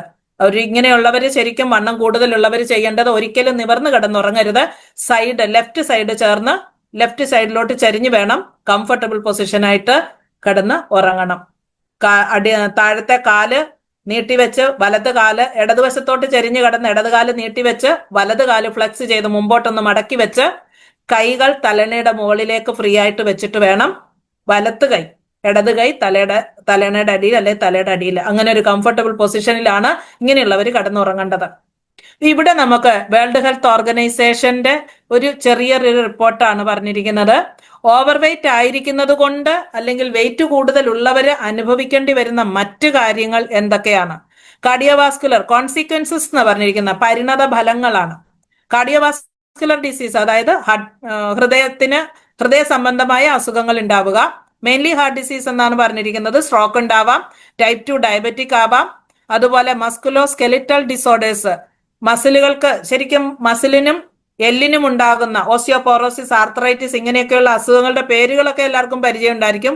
വളരെ റെയർ ആയിട്ട് ചില ടൈപ്പ് ഓഫ് ക്യാൻസർ വരെ കാരണമാകാൻ ഒബേസിറ്റി കാരണമാകുന്നു. ക്യാൻസറിൽ പ്രത്യേകമായിട്ട് ബ്രസ്റ്റ് ക്യാൻസർ ഉണ്ട്, അതുപോലെ തന്നെ കോളൻ ക്യാൻസർ ഉണ്ട്, പിന്നെ എൻഡോമെട്രിയൽ ക്യാൻസർ, അതായത് യൂട്രസിന്റെ ഉൾഭിത്തിക്ക് കട്ടി കൂടിയിട്ട് അതിന് ഡീജനറേഷൻ സംഭവിച്ചുണ്ടാവുന്ന ക്യാൻസർ ആണ് എൻഡോമെട്രിയൽ ക്യാൻസർ എന്നൊക്കെ പറയുന്നത്. അതുപോലെ പിന്നെന്താ, ഇതൊന്നും ഇല്ലെങ്കിലും നമുക്ക് പൊണ്ണത്തടിയന്മാരെ അല്ലെ പൊണ്ണത്തടിച്ചുകളെ കണ്ടാൽ ആ ഒരു രൂപം, ആകാര സൗഷ്ഠവമില്ലായ്മ, നമുക്ക് കണ്ണിനൊരു ആനന്ദം കിട്ടത്തില്ല, ആ ഒരു പേഴ്സണാലിറ്റി വളരെ മോശമായിട്ട് തോന്നാം, അൺഅട്രാക്റ്റീവ് ആയിട്ടുള്ള ഒരു ബോഡി, അവരെ കണ്ടാൽ തിരിഞ്ഞു നോക്കാൻ തോന്നില്ലാത്ത ഒരു ബോഡി. തൊട്ട് മുമ്പേ പറഞ്ഞതിന്റെ opposite, ashamed of one's on body image. നമുക്ക് തന്നെ കണ്ണാടി നോക്കുമ്പോൾ, എനിക്ക് അങ്ങനെ ഒരു ചരിത്രം ഉണ്ടായിരുന്നു. ഞാൻ സാരി മാത്രം ഉടുത്തിരുന്ന വ്യക്തിയാണ്. 65-70 കിലോ തൂക്കത്തിൽ സാരി മാത്രമാണ് കംഫർട്ടബിൾ. ടോപ്പ് ഇട്ട് കഴിഞ്ഞാൽ ഞാൻ ഇതുപോലെ നിന്ന് നോക്കും. അവിടെ തടച്ചും തടിയും മഴയുമായിട്ട് കാണുമ്പോൾ ടോപ്പ് ഇടണ്ടെന്നുള്ള തീരുമാനത്തിലെത്തും. അങ്ങനെ ഒരു കാലം ഉണ്ടായിരുന്നു. ഒബേസിറ്റി ഉണ്ടായിരുന്ന ഒരു സമയം ഉണ്ടായിരുന്നു. ഒബേസിറ്റി മാറിയത് പ്രോട്ടീൻ കഴിച്ചിട്ടാണ്, എക്സസൈസ് ചെയ്തിട്ടാണ്, ഡയറ്റ് റെഗുലേറ്റ് ചെയ്തിട്ടാണ്. സെൽഫ് കോൺഫിഡൻസ് നഷ്ടപ്പെടും, അതായത് നമ്മുടെ ആത്മവിശ്വാസം ഇല്ലായ്മ ഉണ്ടാവും. എന്നെ കൊണ്ട് പറ്റില്ല, നിങ്ങൾക്കൊക്കെ പറ്റും, എനിക്ക് പറ്റില്ല. അതുപോലെ സോഷ്യലി ഐസൊലേഷൻ ആകും, ഇൻഫീരിയോറിറ്റി കോംപ്ലക്സ്, ആരുടെയും കൂട്ടത്തിൽ പോകാനോ ഒരു കാര്യം ചെയ്യാനോ ഉള്ള ഒരു ഉന്മേഷം തോന്നില്ല. ഉള്ളിലേക്ക് തന്നിലേക്ക് ഒതുങ്ങിത്തീരുന്ന ഒരു വ്യക്തിത്വമായിട്ട് മാറും. അവര് ഡിപ്രഷനിലേക്കൊക്കെ പോകാനുള്ള സാധ്യത കൂടുതലാണ്. ഡിപ്രഷനിൽ പോകും. അതുപോലെ തന്നെ അൺസയന്റിഫിക് മെത്തേഡ്, ഞാൻ മുമ്പേ പറഞ്ഞു, ക്രാഷ് ആയിട്ടൊരു ഡയറ്റ്, ഒരിക്കലും അത് ചെയ്യാൻ പാടില്ല. വെയിറ്റ് ലോസ് ചെയ്യണം എന്ന് ആഗ്രഹമുണ്ടെങ്കിൽ പട്ടിണി കടന്നത് കൊണ്ട് ഒരിക്കലും വെയിറ്റ് കുറയില്ല. പട്ടിണി കടന്നത് കൊണ്ട് അസിഡിറ്റി കൂടുകയും മറ്റസുഖങ്ങൾ കൂടുകയും ചെയ്യുന്നതല്ലാതെ ഒരിക്കലും വെയിറ്റ് കുറയില്ല. അഥവാ വെയിറ്റ് കുറഞ്ഞാൽ 4 ഇരട്ടിയായിട്ട് തിരിച്ചു വരും. ഇനി അങ്ങനെ ഇരിക്കുന്നത് കൊണ്ട് ശരീരത്തിൽ ആവശ്യത്തിനുള്ള പോഷകങ്ങൾ ഉണ്ടെങ്കിൽ ഒബേസിറ്റി ഉണ്ടാവില്ലല്ലോ. പ്രോട്ടീൻ ഇല്ലാത്തത് കൊണ്ടാണ് ഒബേസിറ്റി ഉണ്ടായത്, ഫാറ്റ് കൂടുതൽ ഉണ്ടായത് കൊണ്ടാണ്. ഇമ്മ്യൂണിറ്റി ഉണ്ടാവണമെങ്കിൽ ഇമ്മ്യൂൺ സെൽ ഉണ്ടാവണം. ഇമ്മ്യൂൺ സെൽ ഉണ്ടാവണമെങ്കിൽ അതിന് സഹായിക്കുന്ന പ്രോട്ടീൻ സെൽസും വൈറ്റമിൻസും മിനറൽസും ഒക്കെ ആവശ്യത്തിന് ഉണ്ടാകണം. അപ്പോൾ കൂടെ കോമൺ കോൾഡ് എന്ന് പറയുന്ന ജലദോഷം എന്ന് പറയുന്നത് മാരകമായ ഒരു അസുഖമല്ല, വലിയൊരു വ്യാധിയല്ല, പക്ഷെ അത് ഭയങ്കര ഡിസ്റ്റർബിംഗ് ആണ്. ഒന്നിനും ഒരു മനുഷ്യനെ അനുവദിച്ചു കൊടുക്കാത്ത ഒരു സാധനം. ഒരാളോടൊന്ന് ചിരിക്കാനോ സംസാരിക്കാനോ പോലും പറ്റാത്ത രീതിയിൽ ഏറ്റവും അധികം ഡിസ്റ്റർബ് ചെയ്യുന്ന ഒരവസ്ഥയാണ് മൂക്കൊലിപ്പും ജലദോഷം എന്ന് പറയുന്നത്. അതുപോലെ sudden weight loss make your skin sag, ഞാൻ തൊട്ടു മുമ്പ് പറഞ്ഞ കാര്യമാണ്. പെട്ടെന്ന് വെയിറ്റ് കുറയ്ക്കാൻ ശ്രമിക്കരുത്. അങ്ങനെ ആരെങ്കിലും ചെയ്യുന്നത് നിങ്ങളുടെ അറിവിൽ പെട്ടാൽ അവരെ അത് സജസ്റ്റ് ചെയ്ത് കൊടുക്കുക, അതിന്റെ അപകടം പറഞ്ഞു കൊടുക്കുക. വെയിറ്റ് തിരിച്ചു പോയതുപോലെ തിരിച്ചു വരും, ഇത് ഓൾറെഡി പറഞ്ഞതാണ്. അതുപോലെ തന്നെ സഡൻ വീക്ക്നെസ് ഉണ്ടാവും. പെട്ടെന്ന് ഡയറ്റിൽ ഒരു ചേഞ്ച് വരികയും പെട്ടെന്ന് കൂടുതലായിട്ട് എക്സസൈസ് ചെയ്യുക, കൂടുതൽ നടക്കുക, ഞാൻ പെട്ടെന്ന് വെയിറ്റ് കുറയ്ക്കുക, അങ്ങനത്തെ ഒരു സ്ട്രെസ് ആയിട്ടുള്ള ലീവിൽ പോയി കഴിയുമ്പോൾ ശരീരത്തിന് ഭയങ്കര ക്ഷീണമാണ്. പിന്നെ നമ്മളെ കൊണ്ട് ആ എക്സസൈസ് കഴിഞ്ഞിട്ട് വന്നിട്ട് നമ്മളെ കൊണ്ട് ഒന്നിനും കൊള്ളില്ലാത്ത ഒരവസ്ഥയിലേക്ക് പോകും. റെഡ്യൂസസ് മസിൽ മാസ്, ആവശ്യമില്ലാതെ എക്സ്ട്രീം ആയിട്ട് ഡയറ്റ് ചെയ്യുകയും എക്സ്ട്രീം ആയിട്ട് എക്സസൈസ് ചെയ്യുകയും വളരെ ഫാസ്റ്റ് ആയിട്ട് വെയിറ്റ് കുറയ്ക്കാനുള്ള ഇന്റൻഷൻ നല്ലതാണ്. പക്ഷെ ചെയ്യുന്ന കാര്യങ്ങൾ സ്ലോ ആൻഡ് സ്റ്റഡി ആയിട്ട് ചെയ്യാത്തത് കൊണ്ട് നഷ്ടം വരുന്നത് നമ്മുടെ മസിൽ മാസ് കൂടെ കുറഞ്ഞു പോകും. ഇനി നമ്മൾ ഈ പറഞ്ഞതെല്ലാം തെറ്റായ കാര്യങ്ങൾ. ഇനി എന്താണ് ശരിയായ കാര്യങ്ങൾ എന്താണ് ഇതിനകത്ത് പറയുന്നത്? Reduction of what do we reduce? Body fat or body weight. നമ്മൾ വെയിറ്റ് നോക്കിയിട്ട് കഴിഞ്ഞ മാസം നോക്കിയപ്പോ 90 കിലോ ഉണ്ടായിരുന്നു, ഇപ്പൊ 80 ഉള്ളൂ. 10 കിലോ കുറഞ്ഞു. ആ കുറഞ്ഞത് എന്താണെന്ന് നമുക്ക് അറിയുന്നുണ്ടോ? ഒരിക്കലും ഇല്ല. അത് അറിയാവുന്നത് ആർക്കാണ്? ആർ സി എമ്മിലുള്ള ആൾക്കാര്, ആർ സി എമ്മിലെ ബോഡി സ്കാനിൽ കയറി നിൽക്കുന്ന ആൾക്കാര്, അതുപോലെ ന്യൂട്രീഷൻ സയൻസ് പ്രാക്ടീസ് ചെയ്യുന്ന ഒരുപാട് ആൾക്കാർ, മറ്റ് ആൾക്കാരുമുണ്ട്, വെൽനസ് അഡ്വൈസേഴ്സ്. അവരുപയോഗിക്കുന്ന സ്കാനറിൽ കയറി നിൽക്കുന്ന ആൾക്കാർക്കാണ് അറിയാൻ പറ്റുന്നത് അവരുടെ ശരീര വെയിറ്റ് കുറഞ്ഞിട്ടുണ്ടെങ്കിൽ അത് എന്താണ് കുറഞ്ഞത്, അവരുടെ മസിലാണോ, ഫാറ്റാണോ, എല്ലാണോ, ശരീരത്തിലെ വെള്ളമാണോ, ഏതാണ് കുറഞ്ഞതെന്ന് കൃത്യമായിട്ട് അറിയാൻ ഒരു ബോഡി സ്കാനറിന്റെ സഹായം വളരെ അത്യാവശ്യമാണ്. എന്നിട്ട് സമാധാനപ്പെട്ടാൽ മതി. ബോൺ മസിൽ ആൻഡ് വാട്ടർ കുറഞ്ഞാൽ എന്ത് സംഭവിക്കും? അൺഹെൽത്തി ആണ്, അൺഫിറ്റ് ആണ്, വീക്ക്നെസ് ഉണ്ടാവും, ഭയങ്കരമായ ക്ഷീണമുണ്ടാകും. ഡിക്രീസ്ഡ് പ്രൊഡക്ടിവിറ്റി എന്ന് പറഞ്ഞാൽ നമ്മൾ ചെയ്യുന്ന ജോലിയിൽ മാക്സിമം ഔട്ട്പുട്ട് കൊണ്ടുവരാൻ, നമുക്കൊരു പൂർണ്ണതയിൽ എത്തിക്കാൻ, ചെയ്യാൻ ഉദ്ദേശിച്ച ജോലി മുഴുവൻ ചെയ്തു തീർക്കാനായിട്ട് നമുക്ക് സ്റ്റാമിന ഉണ്ടാവത്തില്ല. പ്രീമച്വർ ഏജിങ്, അകാല വാർദ്ധക്യം ഉണ്ടാകും. അതുപോലെ തന്നെ ഇമ്മ്യൂണിറ്റി വളരെ കുറവായിരിക്കും. എന്നാൽ reduction of stored body fat, നമ്മൾ പറഞ്ഞല്ലോ, ഡിസ്കസ് ചെയ്തല്ലോ, ബോഡി ഫാറ്റ്, ബോൺ, അതായത് എല്ല്, മസില്, വെള്ളം, ഇതില് കറക്റ്റ് ആയിട്ട് കുറയുന്നത് ഫാറ്റ് മാത്രമാണെങ്കിൽ എന്താണ് ബെനിഫിറ്റ്? ഹെൽത്തി ആൻഡ് ഫിറ്റ്, നമുക്കൊരു ക്ഷീണം ഉണ്ടാവത്തില്ല, ഫിസിക്കൽ സ്ട്രെങ്ത് ഉണ്ടാവും, ശാരീരികമായ ക്ഷമത കൂടുതലായിരിക്കും, ഇൻക്രീസ്ഡ് പ്രൊഡക്ടിവിറ്റി, ഉദ്ദേശിച്ചതിൽ കൂടുതൽ കാര്യങ്ങൾ നമ്മൾക്ക് കൂടുതൽ പൂർണ്ണതയോടുകൂടി ചെയ്യാനായിട്ട് പറ്റും. ആന്റി ഏജിങ് അവിടെ സംഭവിക്കുന്നുണ്ട്. 3 മാസം പ്രായം കൂടിയിട്ടുണ്ടെങ്കിലും 3 മാസം പ്രായം കൂടിയെന്ന്, അല്ലെങ്കിൽ 3 വയസ്സ് പ്രായം കൂടിയെന്ന് നമുക്ക് തോന്നുന്നില്ല എന്നുള്ളതാണ്. അതുപോലെ സ്ട്രോങ് ആയിട്ട് ഒരു ഇമ്മ്യൂണിറ്റി ഉണ്ടാവുന്നു, നമുക്ക് രോഗപ്രതിരോധ ശേഷി വർദ്ധിക്കുന്നു. Overall body fat, it is important to lose body fat than overall weight. അങ്ങനെയാണ് നമ്മൾ വെയിറ്റ് കുറയ്ക്കേണ്ടത്. നമ്മൾ 100 കിലോ ഉണ്ടായിരുന്ന ആൾ 80 കിലോ ആയെന്ന് പറഞ്ഞിട്ട് കാര്യമില്ല. അതില് ഫാറ്റ് ആണ് 20 കിലോ കുറയുന്നതെങ്കിൽ അത് നല്ലതാണ്. ബോഡി ഫാറ്റ് നമ്മൾക്കൊരു നിശ്ചിത പെർസെൻറ്റേജ് വെച്ചിട്ടൊക്കെയാണ് കുറയ്ക്കേണ്ടത്. ഒരു 1.4 to 1.6, 1.92%, അങ്ങനെ പല കണക്കുകളുണ്ട്. ഓരോരുത്തർക്കും ഓരോ പ്രത്യേകം കണക്കുകളുണ്ട്.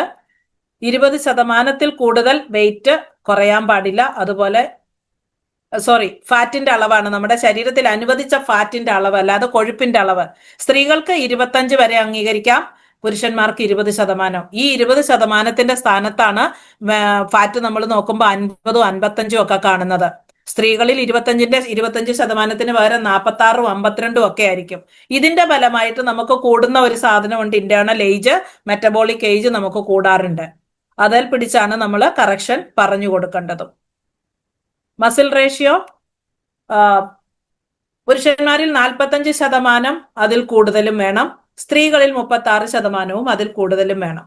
ഒരു 72 വയസ്സുള്ള 1 അല്ല 2 ആൾക്കാരുണ്ട് എന്റെ കസ്റ്റമേഴ്സ്, 60 കിലോ മസിലും 3.2 ബോണുമുള്ള ആൾക്കാര്. ഫാറ്റ് ശരിക്കും ലീൻ ബോഡിയാണ്, പക്ഷെ അവര് എന്റെ അടുക്കൽ എത്തിച്ചേരാൻ ചില സ്കിൻ ഇഷ്യൂസ് അല്ലെങ്കിൽ ഒരു എനർജി കുറവ് ഫീൽ ചെയ്തതൊക്കെയാണ് എൻ്റെ അടുക്കൽ എത്തിച്ചേരാൻ കാരണമായത്. പക്ഷെ അവരുടെ ബോഡി സ്കാൻ എന്ന് പറയുന്നത് ഇന്നോളം ചെയ്തതിൽ വെച്ച് ഏറ്റവും പെർഫെക്റ്റ് ആയിട്ടുള്ള ഒരു ബോഡി സ്കാൻ ചെയ്യാൻ പറ്റിയിട്ടുണ്ട്. അപ്പൊ നമ്മളുടെ ശരീരത്തിനെ കറക്റ്റ് ആയിട്ട് വെക്കാൻ മിനിമം ഇത്രയെങ്കിലും വേണം. മസിൽ കൂടിയാൽ വലിയ ദോഷമൊന്നും ഇല്ല, പക്ഷെ ഫാറ്റ് കൂടരുത്. ബോണും നമ്മൾക്ക് ആപ്റ്റ് ആയിട്ടുണ്ടായിരിക്കണം. നമ്മൾ ഉള്ളിലോട്ട് കഴിക്കുന്ന ഭക്ഷണം എത്ര കണ്ട് ശുദ്ധവും എത്ര കണ്ട് ആൽക്കലൈനുമാണ്, അതനുസരിച്ചാണ് നമ്മളുടെ മസില് ഒക്കെ റെഡിയാകാനും ബോൺ റെഡിയാവാനും ഉള്ളത്. നമുക്ക് എന്തിനാണ് മസിൽ? സ്ത്രീകൾ പൊതുവെ പറയാറുണ്ട് പ്രോട്ടീൻ കഴിച്ച് മസിൽ ചാടിക്കേണ്ട ആവശ്യമില്ല. മസിൽ നമുക്ക് വേണം. മസിലില്ലാത്ത ബുദ്ധിമുട്ട് ഞാൻ ഏറ്റവും അനുഭവിച്ച വ്യക്തിയാണ്. എനിക്ക് ചൂലെടുത്ത് പെരക്കകം തൂക്കാൻ പറ്റില്ലായിരുന്നു. കൈയിൽ ചൂല് പിടിക്കുമ്പോ ചൂല് കയ്യിൽ മുറുകാതെ ഞാൻ എറിഞ്ഞു കളഞ്ഞിട്ടുണ്ട്. എന്റെ തല തോർത്താൻ എനിക്ക് തോർത്ത് പിടിക്കാൻ പറ്റില്ലായിരുന്നു. ആ മസിൽ പോലും ഇല്ലാത്തൊരവസ്ഥയിൽ നിന്നാണ് ഞാൻ ഇന്ന് നിങ്ങളുടെ മുമ്പിൽ വരുന്നത്. ബോഡി സ്കാൻ ചെയ്യുന്ന സമയത്ത് എനിക്ക് എന്റെ മസിൽ 19 ആയിരുന്നു. ഇന്ന് എന്റെ മസിൽ 39 ആണ്. ആ ഒരു എനർജി നമുക്ക് നമ്മുടെ ശരീരത്തിൽ കൊണ്ടുവരണമെങ്കിൽ ഡയറ്റിന് വളരെയധികം പ്രാധാന്യമുണ്ട്, നമ്മുടെ ഈ പ്രൊഡക്റ്റിനും വളരെയധികം പ്രാധാന്യമുണ്ട്. മെറ്റബോളിക് സിൻഡ്രോം എന്ന് നമുക്ക് ഒരു കൊടവയറുള്ള ആളിനെ കണ്ടാൽ ഒരു ഹോസ്പിറ്റലിലും പോവാതെ ഒരു ഇൻവെസ്റ്റിഗേഷനും ചെയ്യാതെ നമുക്ക് ഡയഗ്നോസിസ്, അവരെ രോഗനിർണയം, അവർക്കൊരു രോഗമുണ്ട്, അവരുടെ രോഗമാണ് മെറ്റബോളിക് സിൻഡ്രോം എന്ന് പറയുന്നത്. ഈ സിൻഡ്രത്തില് പ്രഷർ, ഷുഗർ, കൊളസ്ട്രോൾ എല്ലാം വരും. സ്ത്രീകളുടെ അരവണ്ണം, ഇത് അരവണ്ണമാണ്. 8 ഇഞ്ച് ചെസ്റ്റ് വണ്ണത്തിനേക്കാൾ, അതായത് നെഞ്ചിന്റെ വണ്ണത്തിനേക്കാൾ 8 ഇഞ്ച് കുറവായിരിക്കണം. ഇത് എഴുതിയെടുത്ത് വെച്ചോളൂ, അവരവരെ അളന്ന് നോക്കിക്കോളൂ. സ്ത്രീകളുടെ ഇടവണ്ണം എന്ന് പറയുന്നത്, അരവണ്ണം എന്ന് പറയുന്നത്, ഇടുപ്പ് എന്ന് പറയുന്നത് ചെസ്റ്റിനേക്കാൾ 8 ഇഞ്ച് കുറവായിരിക്കണം. ബ്രസ്റ്റ് ലെവലില്, നിപ്പിൾ ലെവലില് അളന്ന് നോക്കുക, അവിടെ കിട്ടുന്ന അളവിനേക്കാൾ 8 ഇഞ്ച് കുറവായിരിക്കണം അരവണ്ണം എടുക്കുമ്പോൾ, ഇടുപ്പ് എടുക്കുമ്പോൾ. പുരുഷന്മാരിൽ 4 ഇഞ്ച് വ്യത്യാസവും മതിയാവും. ഇതൊക്കെ നമുക്ക് സുരേഷ് സാറിന്റെ ക്ലാസ്സിൽ നിന്നൊക്കെ ഒരുപാട് പ്രാവശ്യം നമ്മൾ കേട്ടിട്ടുള്ളതാണ്. വിസറൽ ഫാറ്റ് എന്ന് പറയുന്നത് വയറിന്റെ ഉള്ളില്, ആമാശയത്തിന്റെ ഉള്ളില് ആ ഒരു ക്യാവിറ്റി, അബ്ഡോമൻ ക്യാവിറ്റിയിലുള്ള അവയവങ്ങളിൽ പറ്റിപ്പിടിച്ചിരിക്കുന്ന, നമ്മുടെ ശരീരത്തിൽ സബ്കുട്ടേനിയസ് ഫാറ്റുമുണ്ട്, വിസറൽ ഫാറ്റുമുണ്ട്. തൊലിയുടെ അടിഞ്ഞ് കൈയെല്ലാം പളവളാന്ന് പൂങ്ങിക്കിടക്കുന്ന വണ്ണം, അത് തന്നെയാണ് സ്കിന്നിന്റെ അടിയിലുള്ള ഫാറ്റ്. വയറിങ്ങനെ ചാടിയിരിക്കുന്നതാണ് വിസറൽ ഫാറ്റ് എന്ന് പറയുന്നത്. ഉള്ളിലുള്ള അവയവങ്ങളുടെയൊക്കെ ഇടയ്ക്ക് വിടവുണ്ട്, ആ വിടവിലെല്ലാം ഫാറ്റ് അടിഞ്ഞു കൂടിയിരിക്കണം. ഇത് തന്നെ അബ്ഡോമിനൽ മസിൽ ആദ്യം കാണിക്കുന്നുണ്ട്. ആ മസിൽ കൂടാതെ സബ്കുട്ടേനിയസ് ഫാറ്റ് എന്ന് പറയുന്നത് സ്കിന്നിന്, അബ്ഡോമന്റെ ഒറിജിനൽ മസിലിനും സ്കിന്നിനും ഇടയ്ക്കുള്ള ഭാഗത്ത് അടിഞ്ഞു കൂടിയിരിക്കുന്ന ഫാറ്റ്. ഇനി അതിനകത്ത്, വയറിനകത്തായിട്ട് അടിഞ്ഞിരിക്കുന്നതാണ് വിസറൽ ഫാറ്റ് എന്ന് പറയുന്നത്. അതൊരിക്കലും 2 അല്ലെങ്കിൽ 3 അതിൽ കൂടുതലാവാൻ പാടില്ല. വിസറൽ ഫാറ്റ് 4 ഉണ്ടെങ്കിൽ പോലും അതിനെ കുറയ്ക്കാൻ ശ്രമിക്കണം. അത് കുറയ്ക്കാൻ പറ്റുന്നത് ദീർഘകാല പരിശ്രമം കൊണ്ടേ അത് നടക്കുള്ളൂ. യോഗ ഹെൽപ്പ് ചെയ്യും, അതുപോലെ എക്സസൈസ് ഹെൽപ്പ് ചെയ്യും, വാക്കിംഗ് ഹെൽപ്പ് ചെയ്യും. പെട്ടെന്ന് കുറയില്ല, 4 വരെ കൊണ്ടുവരാൻ വലിയ പാടില്ല, 4ൽ നിന്ന് താഴോട്ട് പോകാൻ ബുദ്ധിമുട്ടുണ്ട്. ഇതാണ് അപകടകരമായ രീതിയിലേക്ക് ഫാറ്റ് കൂടുന്നത്. അതിന്റെ ഒരു പടമാണ് ഇത്. സ്ക്രീൻഷോട്ട് എടുത്ത് നിങ്ങൾക്ക് സ്റ്റാറ്റസിൽ ഇടാം. ഇതിന് പരിഹാരം തേടണമെങ്കിൽ നിങ്ങളെ വിളിച്ചോ എന്ന് പറഞ്ഞിട്ടൊരു ക്യാപ്ഷനോട് കൂടി നിങ്ങൾ സ്റ്റാറ്റസിൽ ഇടുക. നിങ്ങൾക്ക് കോളുകൾ വരും. നിങ്ങൾക്ക് സ്റ്റാർട്ട് ചെയ്യാൻ പറ്റുന്നത് ന്യൂട്രിചാർജ് വെജ്ജമക എളുപ്പം സ്റ്റാർട്ട് ചെയ്യുക. പിന്നീട് മുന്നോട്ട് ഓരോന്ന് ആഡ് ചെയ്ത് പോവുക. അപ്പൊ പിന്നെ അപകടം ആർക്കാണുള്ളത്? Obesity. Why is abdominal obesity more dangerous? എന്തുകൊണ്ടാണെന്ന് ചോദിച്ചാൽ, ഒബേസിറ്റി നമ്മൾ ഇത്രയും നേരം ഡിസ്കസ് ചെയ്ത പോലെ തന്നെ ഷുഗറിന് കാരണമാകും, ഹാർട്ട് ഡിസീസിന് കാരണമാകും, ഹൃദയസ്തംഭനം ഉണ്ടാകാം, സ്ട്രോക്ക് ഉണ്ടാവാം. അതുപോലെ തന്നെ ജോയിന്റ് പെയിൻ മാത്രമല്ല, കാലില് മസിൽ പിടിക്കല്, കാലിലേക്ക് രക്തക്കുറവ് ഉണ്ടാവല്, വേരിക്കോസ് ഉണ്ടാവല്, ഇതൊക്കെ ഇതിന്റെ ഭാഗമാണ് കേട്ടോ. ഇത് ഡിസ്കസ് ചെയ്ത കാര്യമാണ്. ഇത് ഇന്റേണൽ ഇൻഫ്ലമേഷൻ. എവിടെയൊക്കെയാണ് നമുക്ക് ഇൻഫ്ലമേഷൻ ഉണ്ടാകുന്നത്? ശരീരത്തിൽ ശരിക്കും ഫാറ്റ് കൂടിക്കഴിയുമ്പോൾ ശരീരത്തിൽ ഉണ്ടാകുന്ന ഒരു വിഷം എന്ന് പറയാം ശരിക്കും, സൈറ്റോകൈൻ എന്ന് പറയുന്ന സാധനം. ആ സാധനം നമ്മുടെ ശരീരത്തിൽ ഇൻഫ്ലമേഷൻ ഉണ്ടാകും. ആദ്യം അസ്വസ്ഥത ഉണ്ടാകും, പിന്നെ വേദന ഉണ്ടാകും. റെസ്റ്റ് എടുത്താൽ അല്പം കുറയും. പക്ഷെ കുറയണമെങ്കിൽ ശരീരത്തിൽ കറക്റ്റ് ആയിട്ട് എസെൻഷ്യൽ ഫാറ്റി ആസിഡും പ്രോട്ടീനും ചെന്നെങ്കിൽ മാത്രമേ ആ ഇൻഫ്ലമേഷൻ കുറയുള്ളൂ. അതുകൊണ്ടാണ് ഞാൻ പറഞ്ഞത് ആദ്യം സ്റ്റാർട്ട് ചെയ്യേണ്ടത് ന്യൂട്രിചാർജ് വെജ്ജമേഗ 2 ക്യാപ്സൂൾ വെച്ചിട്ട് സ്റ്റാർട്ട് ചെയ്തോളൂ. അതുപോലെ തന്നെ മുട്ടുവേദന, ഇത് ഓൾറെഡി ഇൻഫ്ലമേഷൻ കൂടും, ആർത്രൈറ്റിസ് ഉണ്ടാവും. So we need to reduce stored fat. ശരീരത്തിൽ സ്റ്റോക്ക് ആക്കി വെച്ചിരിക്കുന്ന ഫാറ്റിനെ കുറയ്ക്കാനുള്ള പണിയാണ് നമ്മൾ ചെയ്യേണ്ടത്. And preserve muscle. നമ്മുടെ മസിൽ നഷ്ടപ്പെടാതെ ഫാറ്റിനെ കളയുകയാണ് ചെയ്യേണ്ടത്. അതിന് സഹായിക്കുന്ന പ്രൊഡക്റ്റ് ആണ് ന്യൂട്രിചാർജ് S&F. ഇതിന്റെ വില ഞാൻ പറഞ്ഞു, 2802 MRP. Discount rate 2242. Purchase volume 1890. ഇനി S&Fന്റെ ഡീറ്റെയിൽസിലേക്ക് നമുക്ക് പോകാം. വളരെ പെട്ടെന്ന് തീർക്കാം. ഇത് ശരിക്കും ക്ലിനിക്കലി പ്രൂവൺ ആയിട്ടുള്ള, അതിനകത്ത് എഴുതിയിട്ടുണ്ട്. ആ കവറിന്റെ നമ്മൾ ഒരു പ്രൊഡക്റ്റിനെ പഠിക്കുമ്പോൾ അതിന്റെ കവർ ആദ്യം പഠിക്കുക, അതിൽ എന്തൊക്കെ എഴുതിയിട്ടുണ്ടെന്ന് നോക്കുക. S&F എന്ന് പറയുന്നത് സ്റ്റേ സ്ലിം ആൻഡ് ഫിറ്റ്. അതിൽ ക്ലിനിക്കലി പ്രൂവൺ ആണ്, പ്രൊഡക്റ്റ് ക്ലിനിക്കലി പ്രൂവൺ ആണ്.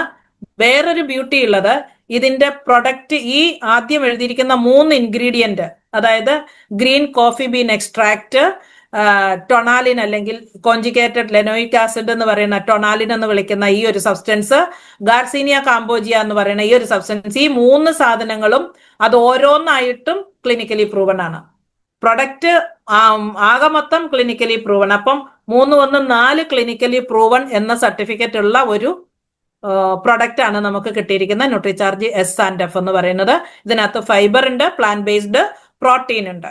നമ്മുടെ സോയ പ്രോട്ടീൻ കിട്ടിയിരിക്കുന്നത് അമേരിക്കയിലെ ഡ്യൂപോണ്ട് കമ്പനിയിൽ നിന്നാണ്. സോയ പ്രോട്ടീൻ എന്തിനാണ് അവിടെ കൊണ്ടുപോയിട്ട് അവിടെ നിന്ന് വാങ്ങിക്കുന്നത് എന്ന് ചോദിച്ചാൽ, നമുക്ക് സോയ പ്രോട്ടീൻ ഇവിടെ കിട്ടില്ലേ, നമുക്ക് സോയയുടെ പയർ ഇവിടെ കിട്ടില്ലേ? കിട്ടും. നമുക്ക് പയർ പൊടിച്ച് പ്രോട്ടീൻ ആണെന്ന് പറഞ്ഞ് കഴിക്കാമോ? കഴിക്കാം. പക്ഷേ അതിലുള്ള പ്രോട്ടീൻ നമ്മുടെ വയറിന് അബ്സോർബ് ചെയ്യാൻ പാകത്തിനല്ല.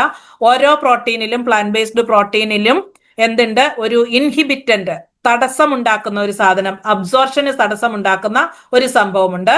അതിനെ മാറ്റിയിട്ട്, ആ ഇൻഹിബിറ്റൻസ് ഒക്കെ മാറ്റിയിട്ട് നമ്മളുടെ മനുഷ്യന്റെ ഡൈജസ്റ്റീവ് സിസ്റ്റത്തിന് ഈസി ആയിട്ട് അബ്സോർബ് ചെയ്യാൻ പാകത്തിന് ആക്കി വെച്ചിട്ടുള്ള പ്രോട്ടീനാണ് നമ്മളുടെ സോയ പ്രോട്ടീൻ. അതുകൊണ്ടാണ് USA എന്ന് നമ്മൾ അത് വാങ്ങിക്കുന്നത്. അസിമിലേഷൻ നടക്കുന്നത് നമ്മുടെ ബോംബെ അന്തേരിയിൽ വെച്ചിട്ടാണ്.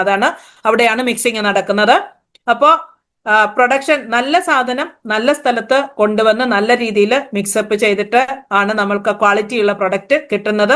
കൺസിസ്റ്റന്റ് ആയിട്ട് കഴിഞ്ഞ 14 വർഷമായിട്ട് ഇതേ പ്രോസസ്സ് ചെയ്തുകൊണ്ടിരിക്കുന്നു. എവിടെയും ക്വാളിറ്റിക്ക് ഒരു ച്യുതി, ഒരു മൂല്യച്യുതി വന്നിട്ടില്ല എന്നുള്ളതാണ് ഏറ്റവും നല്ലൊരു കാര്യം പറയാനുള്ളത്.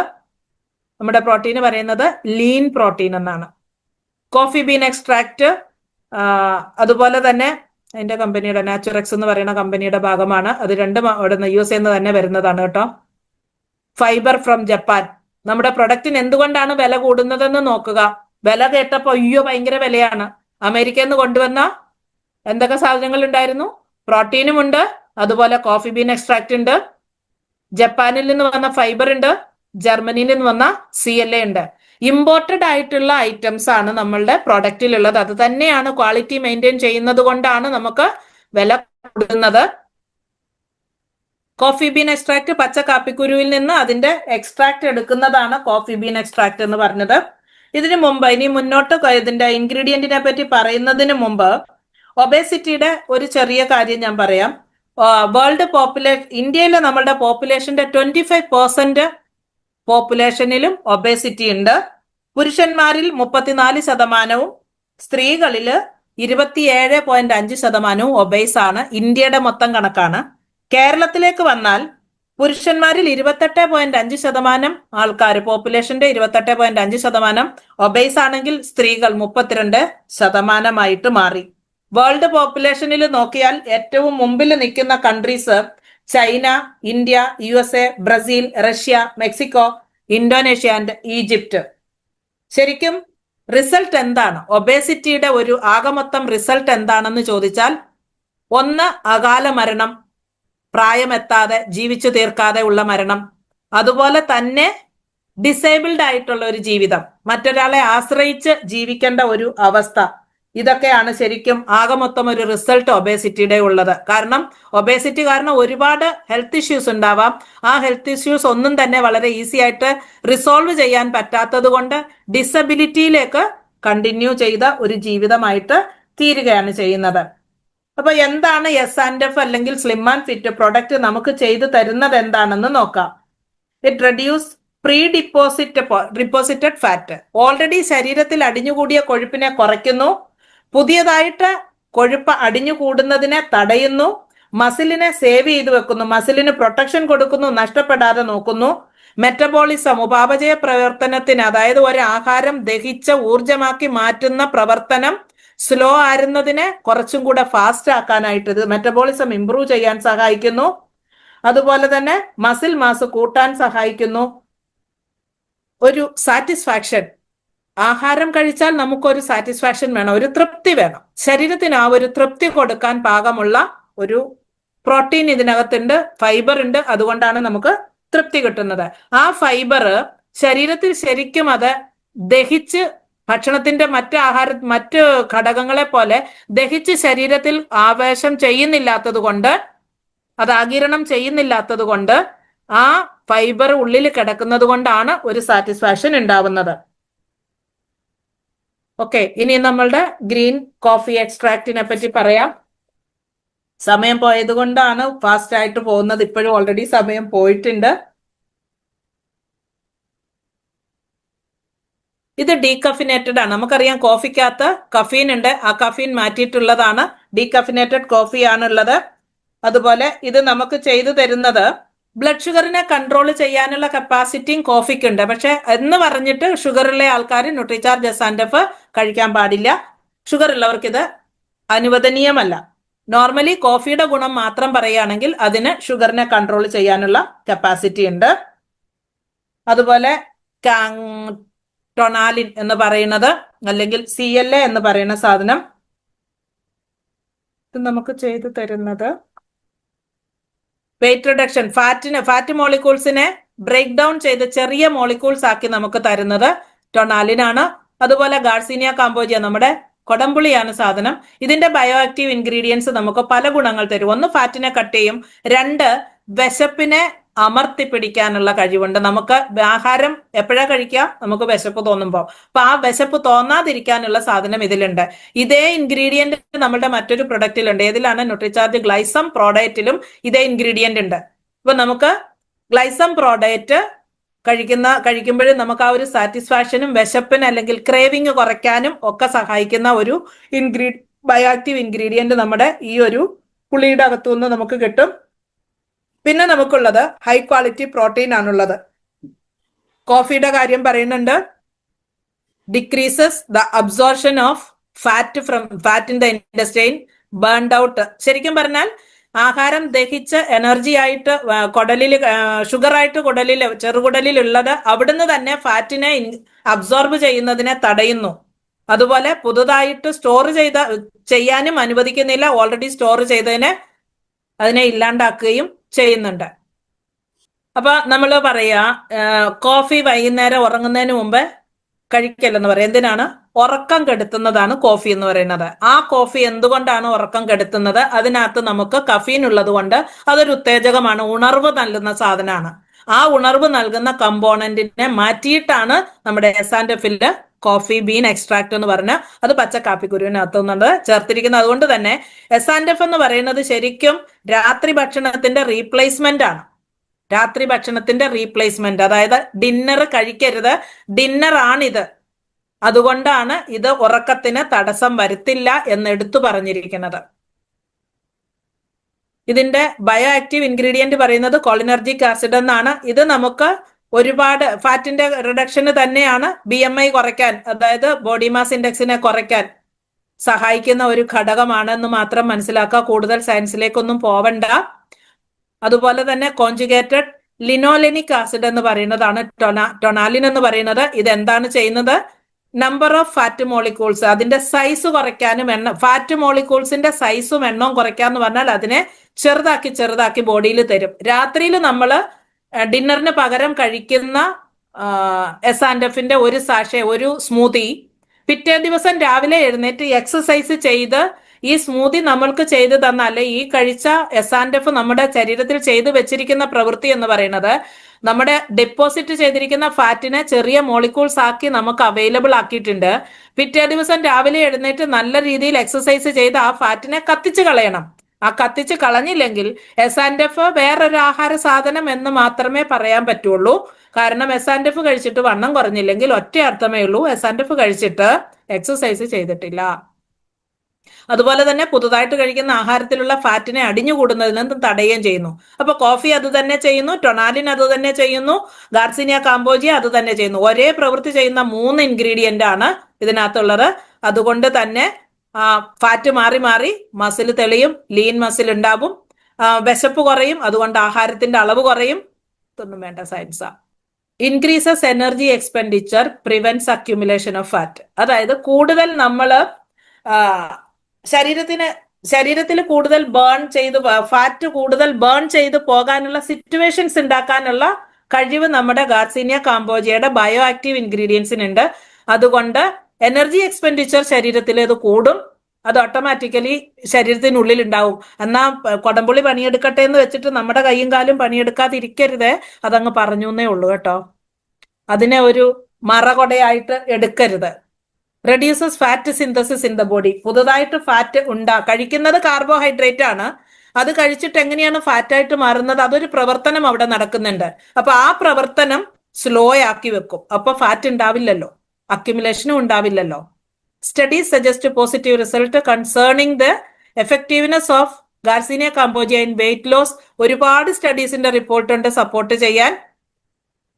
നമുക്കതൊന്നും കണക്ക് വേണ്ട. ഇനി നമുക്ക് ഹൈ ക്വാളിറ്റി പ്രോട്ടീൻ ഉണ്ട്. GMO എന്ന് പറഞ്ഞാൽ ജനറ്റിക്കലി മോഡിഫൈഡ് ഒറിജിൻ എന്നാണ്. നമ്മുടെ ശരിക്കും പറഞ്ഞാൽ ആർട്ടിഫിഷ്യൽ അല്ലാത്ത ഒറിജിനൽ ആയിട്ടുള്ള വിത്തിട്ട് നമ്മളുടെ ലൂട്ടിൻ സിയാസാന്തിന്റെ കണക്ക് പറയുമ്പോൾ ലൂട്ടിൻ എടുക്കുന്ന അല്ലെ സിയാസാന്തിൻ എടുക്കുന്ന നമ്മുടെ ചെണ്ടമല്ലി പൂവ്, അതും ഇതിനകത്തും പറഞ്ഞിട്ടുണ്ട് GMO നോൺ GMO എന്ന് പറഞ്ഞിട്ടുണ്ട്. അതിതാണ് നമ്മളിപ്പോ ഹൈബ്രിഡ് വിത്തുകള് GMO ആണ്. അതൊക്കെ ഒറിജിനലിൽ നിന്ന് ഡെവലപ്പ് ചെയ്തിട്ട് ലബോറട്ടറിയിൽ ഡെവലപ്പ് ചെയ്ത മോളിക്യൂൾസ് വെച്ചിട്ട് ഡെവലപ്പ് ചെയ്തിട്ടുള്ള സംഭവങ്ങളാണ്. അപ്പൊ ആ ജനിതക മാറ്റം വരുത്തിയത്, അതാണ് കറക്റ്റ് ആയിട്ടുള്ള മലയാളം. ജനിതക മാറ്റം വരുത്താത്ത വിത്തുകൾ കൊണ്ട് ഉൽപ്പാദിപ്പിച്ചിട്ടുള്ള ആ പ്രോട്ടീൻ, സോയ പയറിൽ നിന്ന് എടുത്തിട്ടുള്ള പ്രോട്ടീൻ. വിശപ്പിനെ കുറയ്ക്കാൻ പ്രോട്ടീൻ സഹായിക്കും. നമ്മളിപ്പോ ആഹാരം കഴിച്ച് കുറച്ചും കൂടെ പോരട്ടെ എന്ന് നമ്മൾ പറയുന്നുണ്ടെങ്കിൽ അതിനൊരർത്ഥമേ ഉള്ളൂ, നമ്മൾ വിഴുങ്ങിയ അത്രയും ആഹാരം വയറ്റിനകത്ത് ചെന്നിട്ടും ശരീരം പ്രതീക്ഷിച്ചതുപോലെ സാറ്റിസ്ഫാക്ഷൻ കിട്ടത്തക്ക രീതിയിൽ പ്രോട്ടീനും ഫൈബറും ഇല്ല. അതുകൊണ്ടാണ് നമ്മൾ ആഹാരം കൂടുതൽ കഴിക്കുന്നത്. രുചി അതിനൊരു കാരണമാകാം, വിശപ്പ് മറ്റൊരു കാരണമാകാം. കഴിച്ചെഴുന്നേറ്റ് കഴിഞ്ഞ് 1 മണിക്കൂർ കഴിഞ്ഞ് വീണ്ടും കഴിക്കുന്നതും കഴിച്ചതിനകത്തുനിന്ന് ശരീരത്തിന് വേണ്ടുന്നത് കിട്ടാത്തത് കൊണ്ടും ശരീരത്തിന് സാറ്റിസ്ഫാക്ഷൻ കിട്ടാത്തത് കൊണ്ടുമാണ്. ചോറും മീൻകറിയും കൂടെ കഴിച്ചാൽ ഒരുപാട് ചോറ് കഴിക്കും. ചോറും ദാല് കറിയും കൂടെ, പരിപ്പ് കറിയും കൂടെ കഴിച്ചാൽ വളരെ കുറച്ചേ കഴിക്കുള്ളൂ. സിമ്പിൾ എക്സാമ്പിൾ ആണ്. ഒന്ന് പരീക്ഷിച്ച് നോക്കിക്കോളൂ. എന്നിട്ട് ഒരുപാട് കഴിച്ചെന്ന് പറഞ്ഞ് എന്നോട് വിളിച്ച് പറയരുത് കേട്ടോ. ഇപ്പൊ ബോഡി മാസ് കൂട്ടാനായിട്ട് നമുക്ക് സോയ പ്രോട്ടീൻ നമ്മളെ ഹെൽപ്പ് ചെയ്യും. ബോഡി വെയിറ്റ് കുറയ്ക്കുമ്പോൾ ഫാറ്റ് കുറയും, വേസ്റ്റ് സർക്കംഫറൻസ് ഒക്കെ കുറയും. റെഗുലർ ആയിട്ട് ഡയറ്റ് കൺട്രോൾ, എക്സസൈസ്, കറക്റ്റ് ആയിട്ട് സ്ലീപ്പ്, കറക്റ്റ് ആയിട്ട് സ്ട്രെസ് മാനേജ്മെന്റ്, ഇതെല്ലാം വേണം. സ്ട്രെസ് മാനേജ്മെന്റ് ഇല്ലെങ്കിൽ ബാക്കിയെല്ലാം വേസ്റ്റ് ആണ്. അതുപോലെ അസിഡിറ്റി മാനേജ്മെന്റ്, ഇതൊക്കെ കൂടെ വേണം. തെർമിക് എഫക്ട് എന്ന് പറയുന്നത് നമ്മളുടെ കാലറി ബേൺ ചെയ്യുന്ന റേറ്റിന് പറയുന്നതാണ്. അതിനെ കൂട്ടും, അതാണ് മെറ്റബോളിസം ഇൻക്രീസ് ചെയ്യാന്ന് പറഞ്ഞത്. നമുക്ക് ആ സയൻസ് ഒന്നും വേണ്ടാന്നേ. തെർമിക് എഫക്ട് നമ്മൾ പഠിച്ചിട്ട് എന്ത് ചെയ്യാനാ?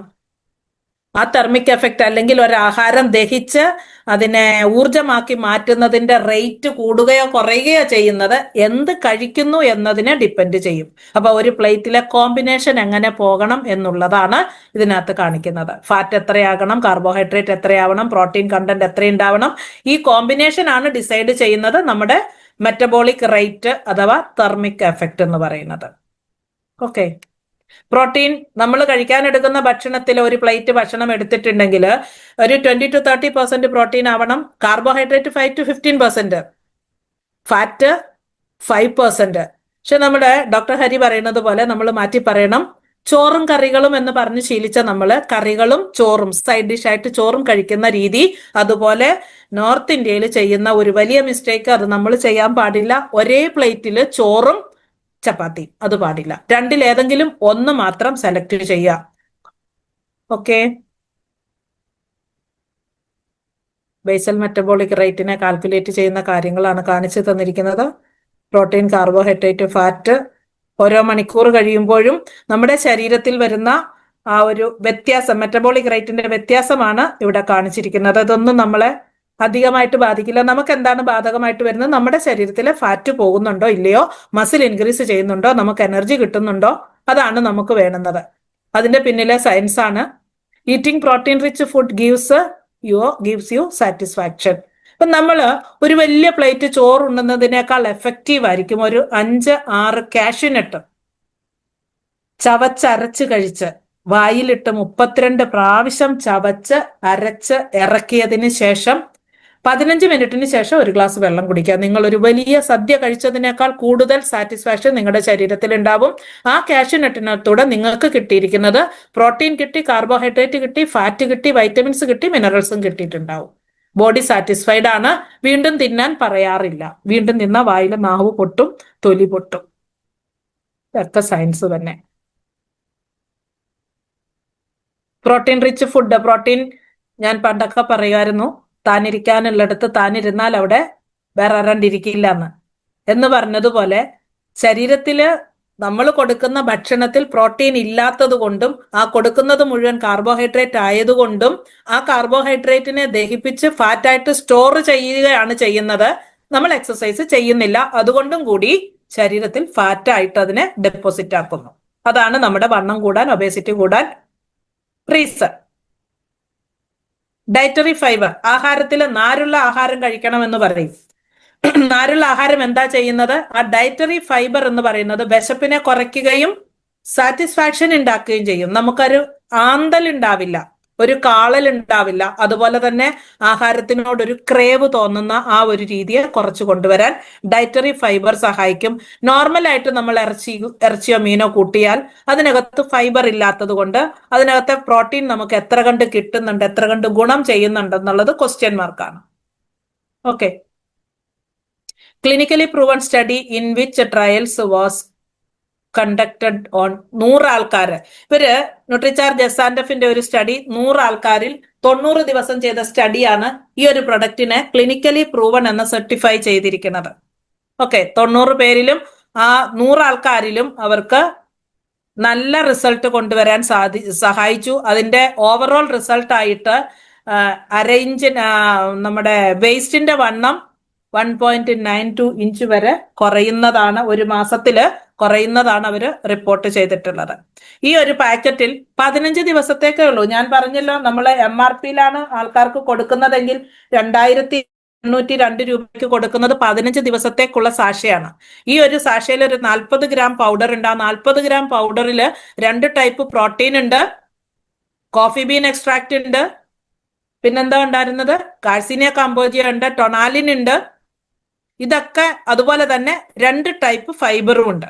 ഈ നല്ല സാറ്റിസ്ഫാക്ഷൻ, വായില് കഴിക്കാൻ നല്ല ടേസ്റ്റ് എന്ന് പറഞ്ഞിട്ട് ഇപ്പൊ ഇത് ആഹാരത്തിന് മുമ്പോ ആഹാരത്തിന് ശേഷമോ എന്ന് ചോദിക്കരുത്. സാധാരണ ന്യൂട്രിചാർജ് മാനും ന്യൂട്രിചാർജ് വെജമേഗ ഒക്കെ കഴിക്കുമ്പോൾ നമ്മൾ ചോദിക്കാറുള്ള ചോദ്യം ഒരു പബ്ലിക് ലേമൻ ചോദിക്കാറുണ്ട്. അപ്പൊ അതുപോലെ ഒരു ചോദ്യം ഇവിടെ ആവശ്യമില്ല. അവരെ പറഞ്ഞ് മനസ്സിലാക്കേണ്ടത് നിങ്ങളുടെ ഡിന്നർ റീപ്ലേസ്മെന്റ് ആണെന്നാണ് നമ്മൾ അതിനെ മനസ്സിലാക്കുക. ഇത് ഉച്ചയ്ക്ക് കഴിക്കാമോ? ഉച്ചയ്ക്ക് കഴിച്ചാൽ നീണ്ട മണിക്കൂറുകൾ നമ്മൾ ഭക്ഷണം കഴിക്കാതെ ഇരിക്കുമോ? ക്വസ്റ്റ്യൻ മാർക്കാണ്.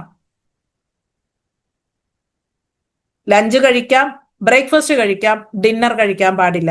അതാണ് ഇതിന്റെ തിയറി. ഉച്ചയ്ക്ക് കഴിച്ചോട്ടെ രാവിലെ കഴിച്ചോട്ടെ എന്നൊക്കെ ചോദിക്കുന്ന ആൾക്കാരുണ്ട്. അങ്ങനെ കഴിച്ചാൽ ഗുണം കിട്ടില്ല എന്ന് മാത്രമല്ല, വെറുതെ പൈസ പോവുകയും ചെയ്യും. നഷ്ടം, മാനഹാനിയും പണനഷ്ടവും ഒക്കെ ഉണ്ടാവും അവിടെ.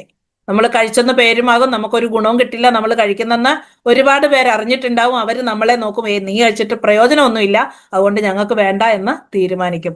നമ്മളിൽ ഒരു മാറ്റം വരുത്താൻ, നമ്മുടെ ഫിഗറിൽ ഒരു മാറ്റം വരുത്താൻ, തേജസ്സിലും ഓജസ്സിലും മാറ്റം വരുത്താൻ, നമ്മുടെ വാക്കിലും പ്രവൃത്തിയിലും എനർജി നിറയ്ക്കാൻ, നമ്മുടെ പേഴ്സണാലിറ്റി കൂട്ടാൻ സ്ലിം ആൻഡ് ഫിറ്റ് ഒരു പ്രാവശ്യമെങ്കിലും ഒന്ന് കഴിച്ചു നോക്കണം. Limit amount of fat along with calories.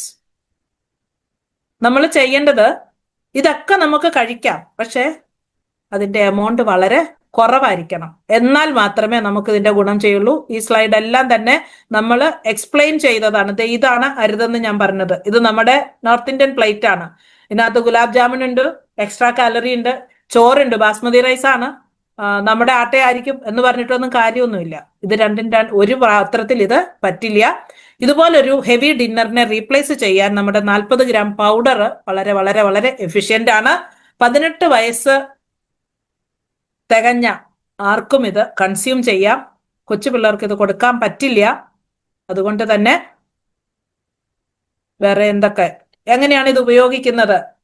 ഈ ഒരു സാഷെ പൊട്ടിക്കുക. വൈകുന്നേരം 7-നും 8-നും ഇടയ്ക്ക് ഇത് കഴിക്കണം. 8 മണി കഴിഞ്ഞാൽ പിന്നെ അത് കഴിക്കരുത്. ശരിക്കും അങ്ങനെയാണ് പഠിപ്പിച്ചിട്ടുള്ളത്. കൂടുതൽ ഇത് ഇവർ പറയുന്നത് മുഴുവൻ മിൽക്കിനകത്ത് ഉണ്ടാക്കാനാണ്. ശരിക്കും പാലിനകത്ത് ഉണ്ടാക്കാൻ പറഞ്ഞിട്ടുള്ള എല്ലാത്തിനും ഞാൻ എതിരാണ്. കാരണം പാൽ എല്ലാവർക്കും ദഹിക്കില്ല. പാല് വിഘടിച്ച് ലാക്റ്റിക് ആസിഡ് ആയി കഴിയുമ്പോൾ നമുക്ക് ആ പാലിലെ കാൽഷ്യം കിട്ടും, പാലിലെ പ്രോട്ടീൻ കിട്ടും എന്നൊക്കെ ഒരു സങ്കല്പമുണ്ട്. പക്ഷെ ആ സങ്കല്പം ഇവിടെ ചിലപ്പോൾ വർക്ക് ചെയ്തെന്ന് വരില്ല. നമ്മുടെ എല്ലിലും പല്ലിലുമുള്ള കാൽഷ്യം, മസിലിലൊക്കെയുള്ള കാൽഷ്യം മൊബിലൈസ് ചെയ്യാനുള്ള കപ്പാസിറ്റി നമ്മൾ ആരും അറിയാതെ തന്നെ നമ്മുടെ ശരീരം ചെയ്യുന്ന ഓട്ടോ മെക്കാനിസമാണ്. അത് മൂവ് ചെയ്യുന്നത് കൊണ്ടാണ് കുറെ നാളിന് ശേഷം നമുക്ക് എല്ലിന്റെ തേയ്മാനം ഉണ്ടാകുന്നത്. എല്ലൊരഞ്ഞു പോയിട്ടല്ല, എല്ലിന്റെ തേയ്മാനം വരുന്നത് നമ്മൾ ശരിക്കും പാലും പഞ്ചസാരയും ഉപയോഗിച്ചിട്ടുള്ളത് കൊണ്ട് തന്നെയാണ്. അതുപോലെ നമ്മുടെ വയറിനകത്ത് അസിഡിറ്റി ഉള്ള ഒരു ഡയറ്റ് ഹാബിറ്റ് നമ്മൾ ഇട്ടത് കൊണ്ടാണ്. അതുകൊണ്ട് ഇത് പാലിനകത്ത് കലക്കണം എന്ന് പറഞ്ഞത് അങ്ങ് മറന്നേക്കാം. നല്ല വെള്ളത്തില് പൗഡർ ഇടുക. ഒരു 250 മില്ലി വെള്ളത്തില് ഈ പൗഡർ മുഴുവനായിട്ട് ഇടുക. നിങ്ങൾക്ക് വേണേൽ അതിനെ ഒന്ന് തിക്കാക്കി എടുക്കാൻ ഒരു പഴം വേണേൽ ആഡ് ചെയ്യാം. ഒരു സമാധാനത്തിന്, എന്തെങ്കിലും കൂടെ കഴിച്ചെന്നൊരു സമാധാനം വരുത്താൻ ഒരു ആപ്പിൾ വേണേൽ ഇടാം, ഒരു പേരയ്ക്ക വേണേൽ ഇടാം, എന്തെങ്കിലും ഫ്രൂട്ട്സ് നിങ്ങൾക്ക് അങ്ങനെ ആഡ് ചെയ്യാം. പക്ഷെ പുളിയുള്ള ഫ്രൂട്ട്സ് ഒന്നും ഇടരുത്. ഷെയ്ക്ക് ആക്കിയിട്ട് നിങ്ങളത് ടേസ്റ്റി ആയിട്ട് ഡിന്നറിന് പകരമായിട്ട് കോരിക്കഴിക്കുക. ഇനി ഒബേസ് ആയിട്ടുള്ള ആൾക്കാർക്ക് അഡണ്ടമായിട്ട് ഇതിന്റെ കൂടെ ചേർത്ത് വെക്കേണ്ട മറ്റൊരു സാധനമുണ്ട്. അത് നമ്മുടെ ന്യൂട്രിചാർജ് ബയോയിജ് ആണ്. ഡിന്നർ കഴിച്ച് അരമണിക്കൂർ കഴിഞ്ഞിട്ട് ന്യൂട്രിചാർജ് ബയോയിജ് കഴിക്കണം എന്നുണ്ടോ? ഡിന്നർ ഞാൻ കഴിച്ചില്ലല്ലോ, ഒരു പ്രോട്ടീൻ ഷേക്കല്ലേ കുടിച്ചുള്ളൂ എന്ന് വിചാരിക്കേണ്ട. ഇത് നിങ്ങളുടെ ഡിന്നറാണ്. ഇത് കഴിഞ്ഞ് അരമണിക്കൂർ കഴിഞ്ഞ് ന്യൂട്രിചാർജ് ബയോയിജും കൂടെ കഴിച്ചാൽ നല്ല രീതിയിൽ ബോഡി വെയിറ്റ് കൺട്രോൾ ചെയ്ത് നല്ലൊരു പേഴ്സണാലിറ്റി ഉണ്ടാക്കാനായിട്ട് നമുക്ക് സാധിക്കും. അവരുടെ ആ ഒരു ആകർഷകത്വമുള്ള ആ ഒരു യുവത്വം തുളുമ്പുന്ന ശരീരം കാണാൻ നമുക്ക് സാധിക്കും. കോൺഫിഡൻസ് കൂടിയ ഒരാളിനെ കാണാൻ സാധിക്കും. പിന്നെ നമ്മുടെ കൂട്ടത്തിൽ ഒരുപാട് പേരുണ്ട് ഇത് ഉപയോഗിക്കേണ്ടത്, പക്ഷേ സമയം അനുവദിക്കാത്തത് കൊണ്ട് അവരാരും കഴിക്കുന്നില്ല. നമ്മുടെ ടാർഗറ്റ് വെയിറ്റ് എന്ന് പറയുന്നത് എപ്പോഴും നമ്മുടെ ഹൈറ്റ് ഇൻ സെന്റിമീറ്റർ. 160 സെന്റിമീറ്റർ ആണ് ഹൈറ്റ് എങ്കിൽ ടാർഗറ്റ് വെയിറ്റ് 60 താഴെ 59 58 ആകാം. 60 മുകളിലോട്ട് പോയാൽ 61 62. ഇതിൽ കൂടുതലാകാൻ പാടില്ല. ഇതില് മാക്സിമം മസിൽ വെയിറ്റ് ആയിരിക്കണം. ഓക്കെ. ചെയ്യേണ്ടത് എക്സസൈസിനകത്ത് നമുക്ക് ചെയ്യാനുള്ളത് സ്റ്റെപ്പ് കയറി ഇറങ്ങുക. ഇപ്പൊ നമുക്ക് ഇതുപോലെയുള്ള ഒരു വലിയൊരു കോമ്പൗണ്ടിൽ വലിയ സ്റ്റേഡിയത്തിലൊന്നും പോകേണ്ട ആവശ്യമില്ല. അവനവന്റെ വീട്ടിൽ സ്റ്റെയർ കേസ് ഉണ്ടാവും. ഇനി സ്റ്റെയർ കേസ് ഇല്ലാത്ത ഒറ്റനില വീടാണെങ്കിൽ മുറ്റത്തുനിന്ന് അകത്തോട്ട് കയറുന്ന സ്റ്റെപ്പ് ഉണ്ടാവും. ഇനി അതൊന്നുമില്ല, നിൽക്കാൻ ഒരു സ്ഥലമുള്ളതാണെങ്കിൽ അവിടെ നിന്നുകൊണ്ട് മേല് കീഴ് ചാടിയാലും അത് എക്സസൈസ് ആയിട്ട് മാറും. നോർമലി ചെയ്യാത്ത മൂവ്മെന്റുകളാണ് ചെയ്യേണ്ടത്. മിനിമം ഒരു ദിവസം 6000 സ്റ്റെപ്പ് അല്ലെങ്കിൽ 250 സ്റ്റെയർ കയറുക എന്ന് പറയും. അതുപോലെ 1500 മുതൽ 2000 കാലറി വരെയുള്ള ഒരു ബാലൻസ്ഡ് ഡയറ്റ് കഴിക്കുക. നമ്മൾ ഇട്ട ശീലങ്ങളെല്ലാം തൂത്തുമാറ്റി പുതിയ ശീലങ്ങൾ ഇട്ടുകൊടുക്കാൻ തയ്യാറായിട്ടുള്ള ഒരു മനസ്സുണ്ടെങ്കിൽ ആ മനസ്സ് കൊണ്ട് നടക്കുന്ന ശരീരം നല്ല ഫിറ്റ് ആയിട്ട് നല്ല രീതിയിൽ വരും. ഒരുപാട് ഉപ്പ് ഉപയോഗിക്കരുത് എന്ന് പറഞ്ഞിട്ട് ഉപ്പ് കൺട്രോൾ ചെയ്ത് ഉപ്പില്ലാത്ത കഞ്ഞി കുടിക്കുന്നത് വലിയ കാര്യമൊന്നുമല്ല. നോർമലി നമുക്ക് സോൾട്ട് ആവശ്യമാണ്. സോൾട്ട് കുറഞ്ഞു കഴിഞ്ഞാൽ നമ്മുടെ ഓർമ്മയൊക്കെ ഒരു 25 കൊല്ലം അപ്പുറത്തേക്ക് പോകും. പ്രഷർ ഉണ്ടെന്ന് പറഞ്ഞിട്ട് ഉപ്പില്ലാതെ കഞ്ഞി കുടിക്കുന്നവരുണ്ട്, ഉപ്പില്ലാതെ ആഹാരം കഴിക്കുന്നവരുണ്ട്. നമുക്ക് മിനിമം വേണമെന്ന നോർമൽ രുചിക്ക് വേണമെന്ന സോൾട്ട് ഉപയോഗിക്കാം.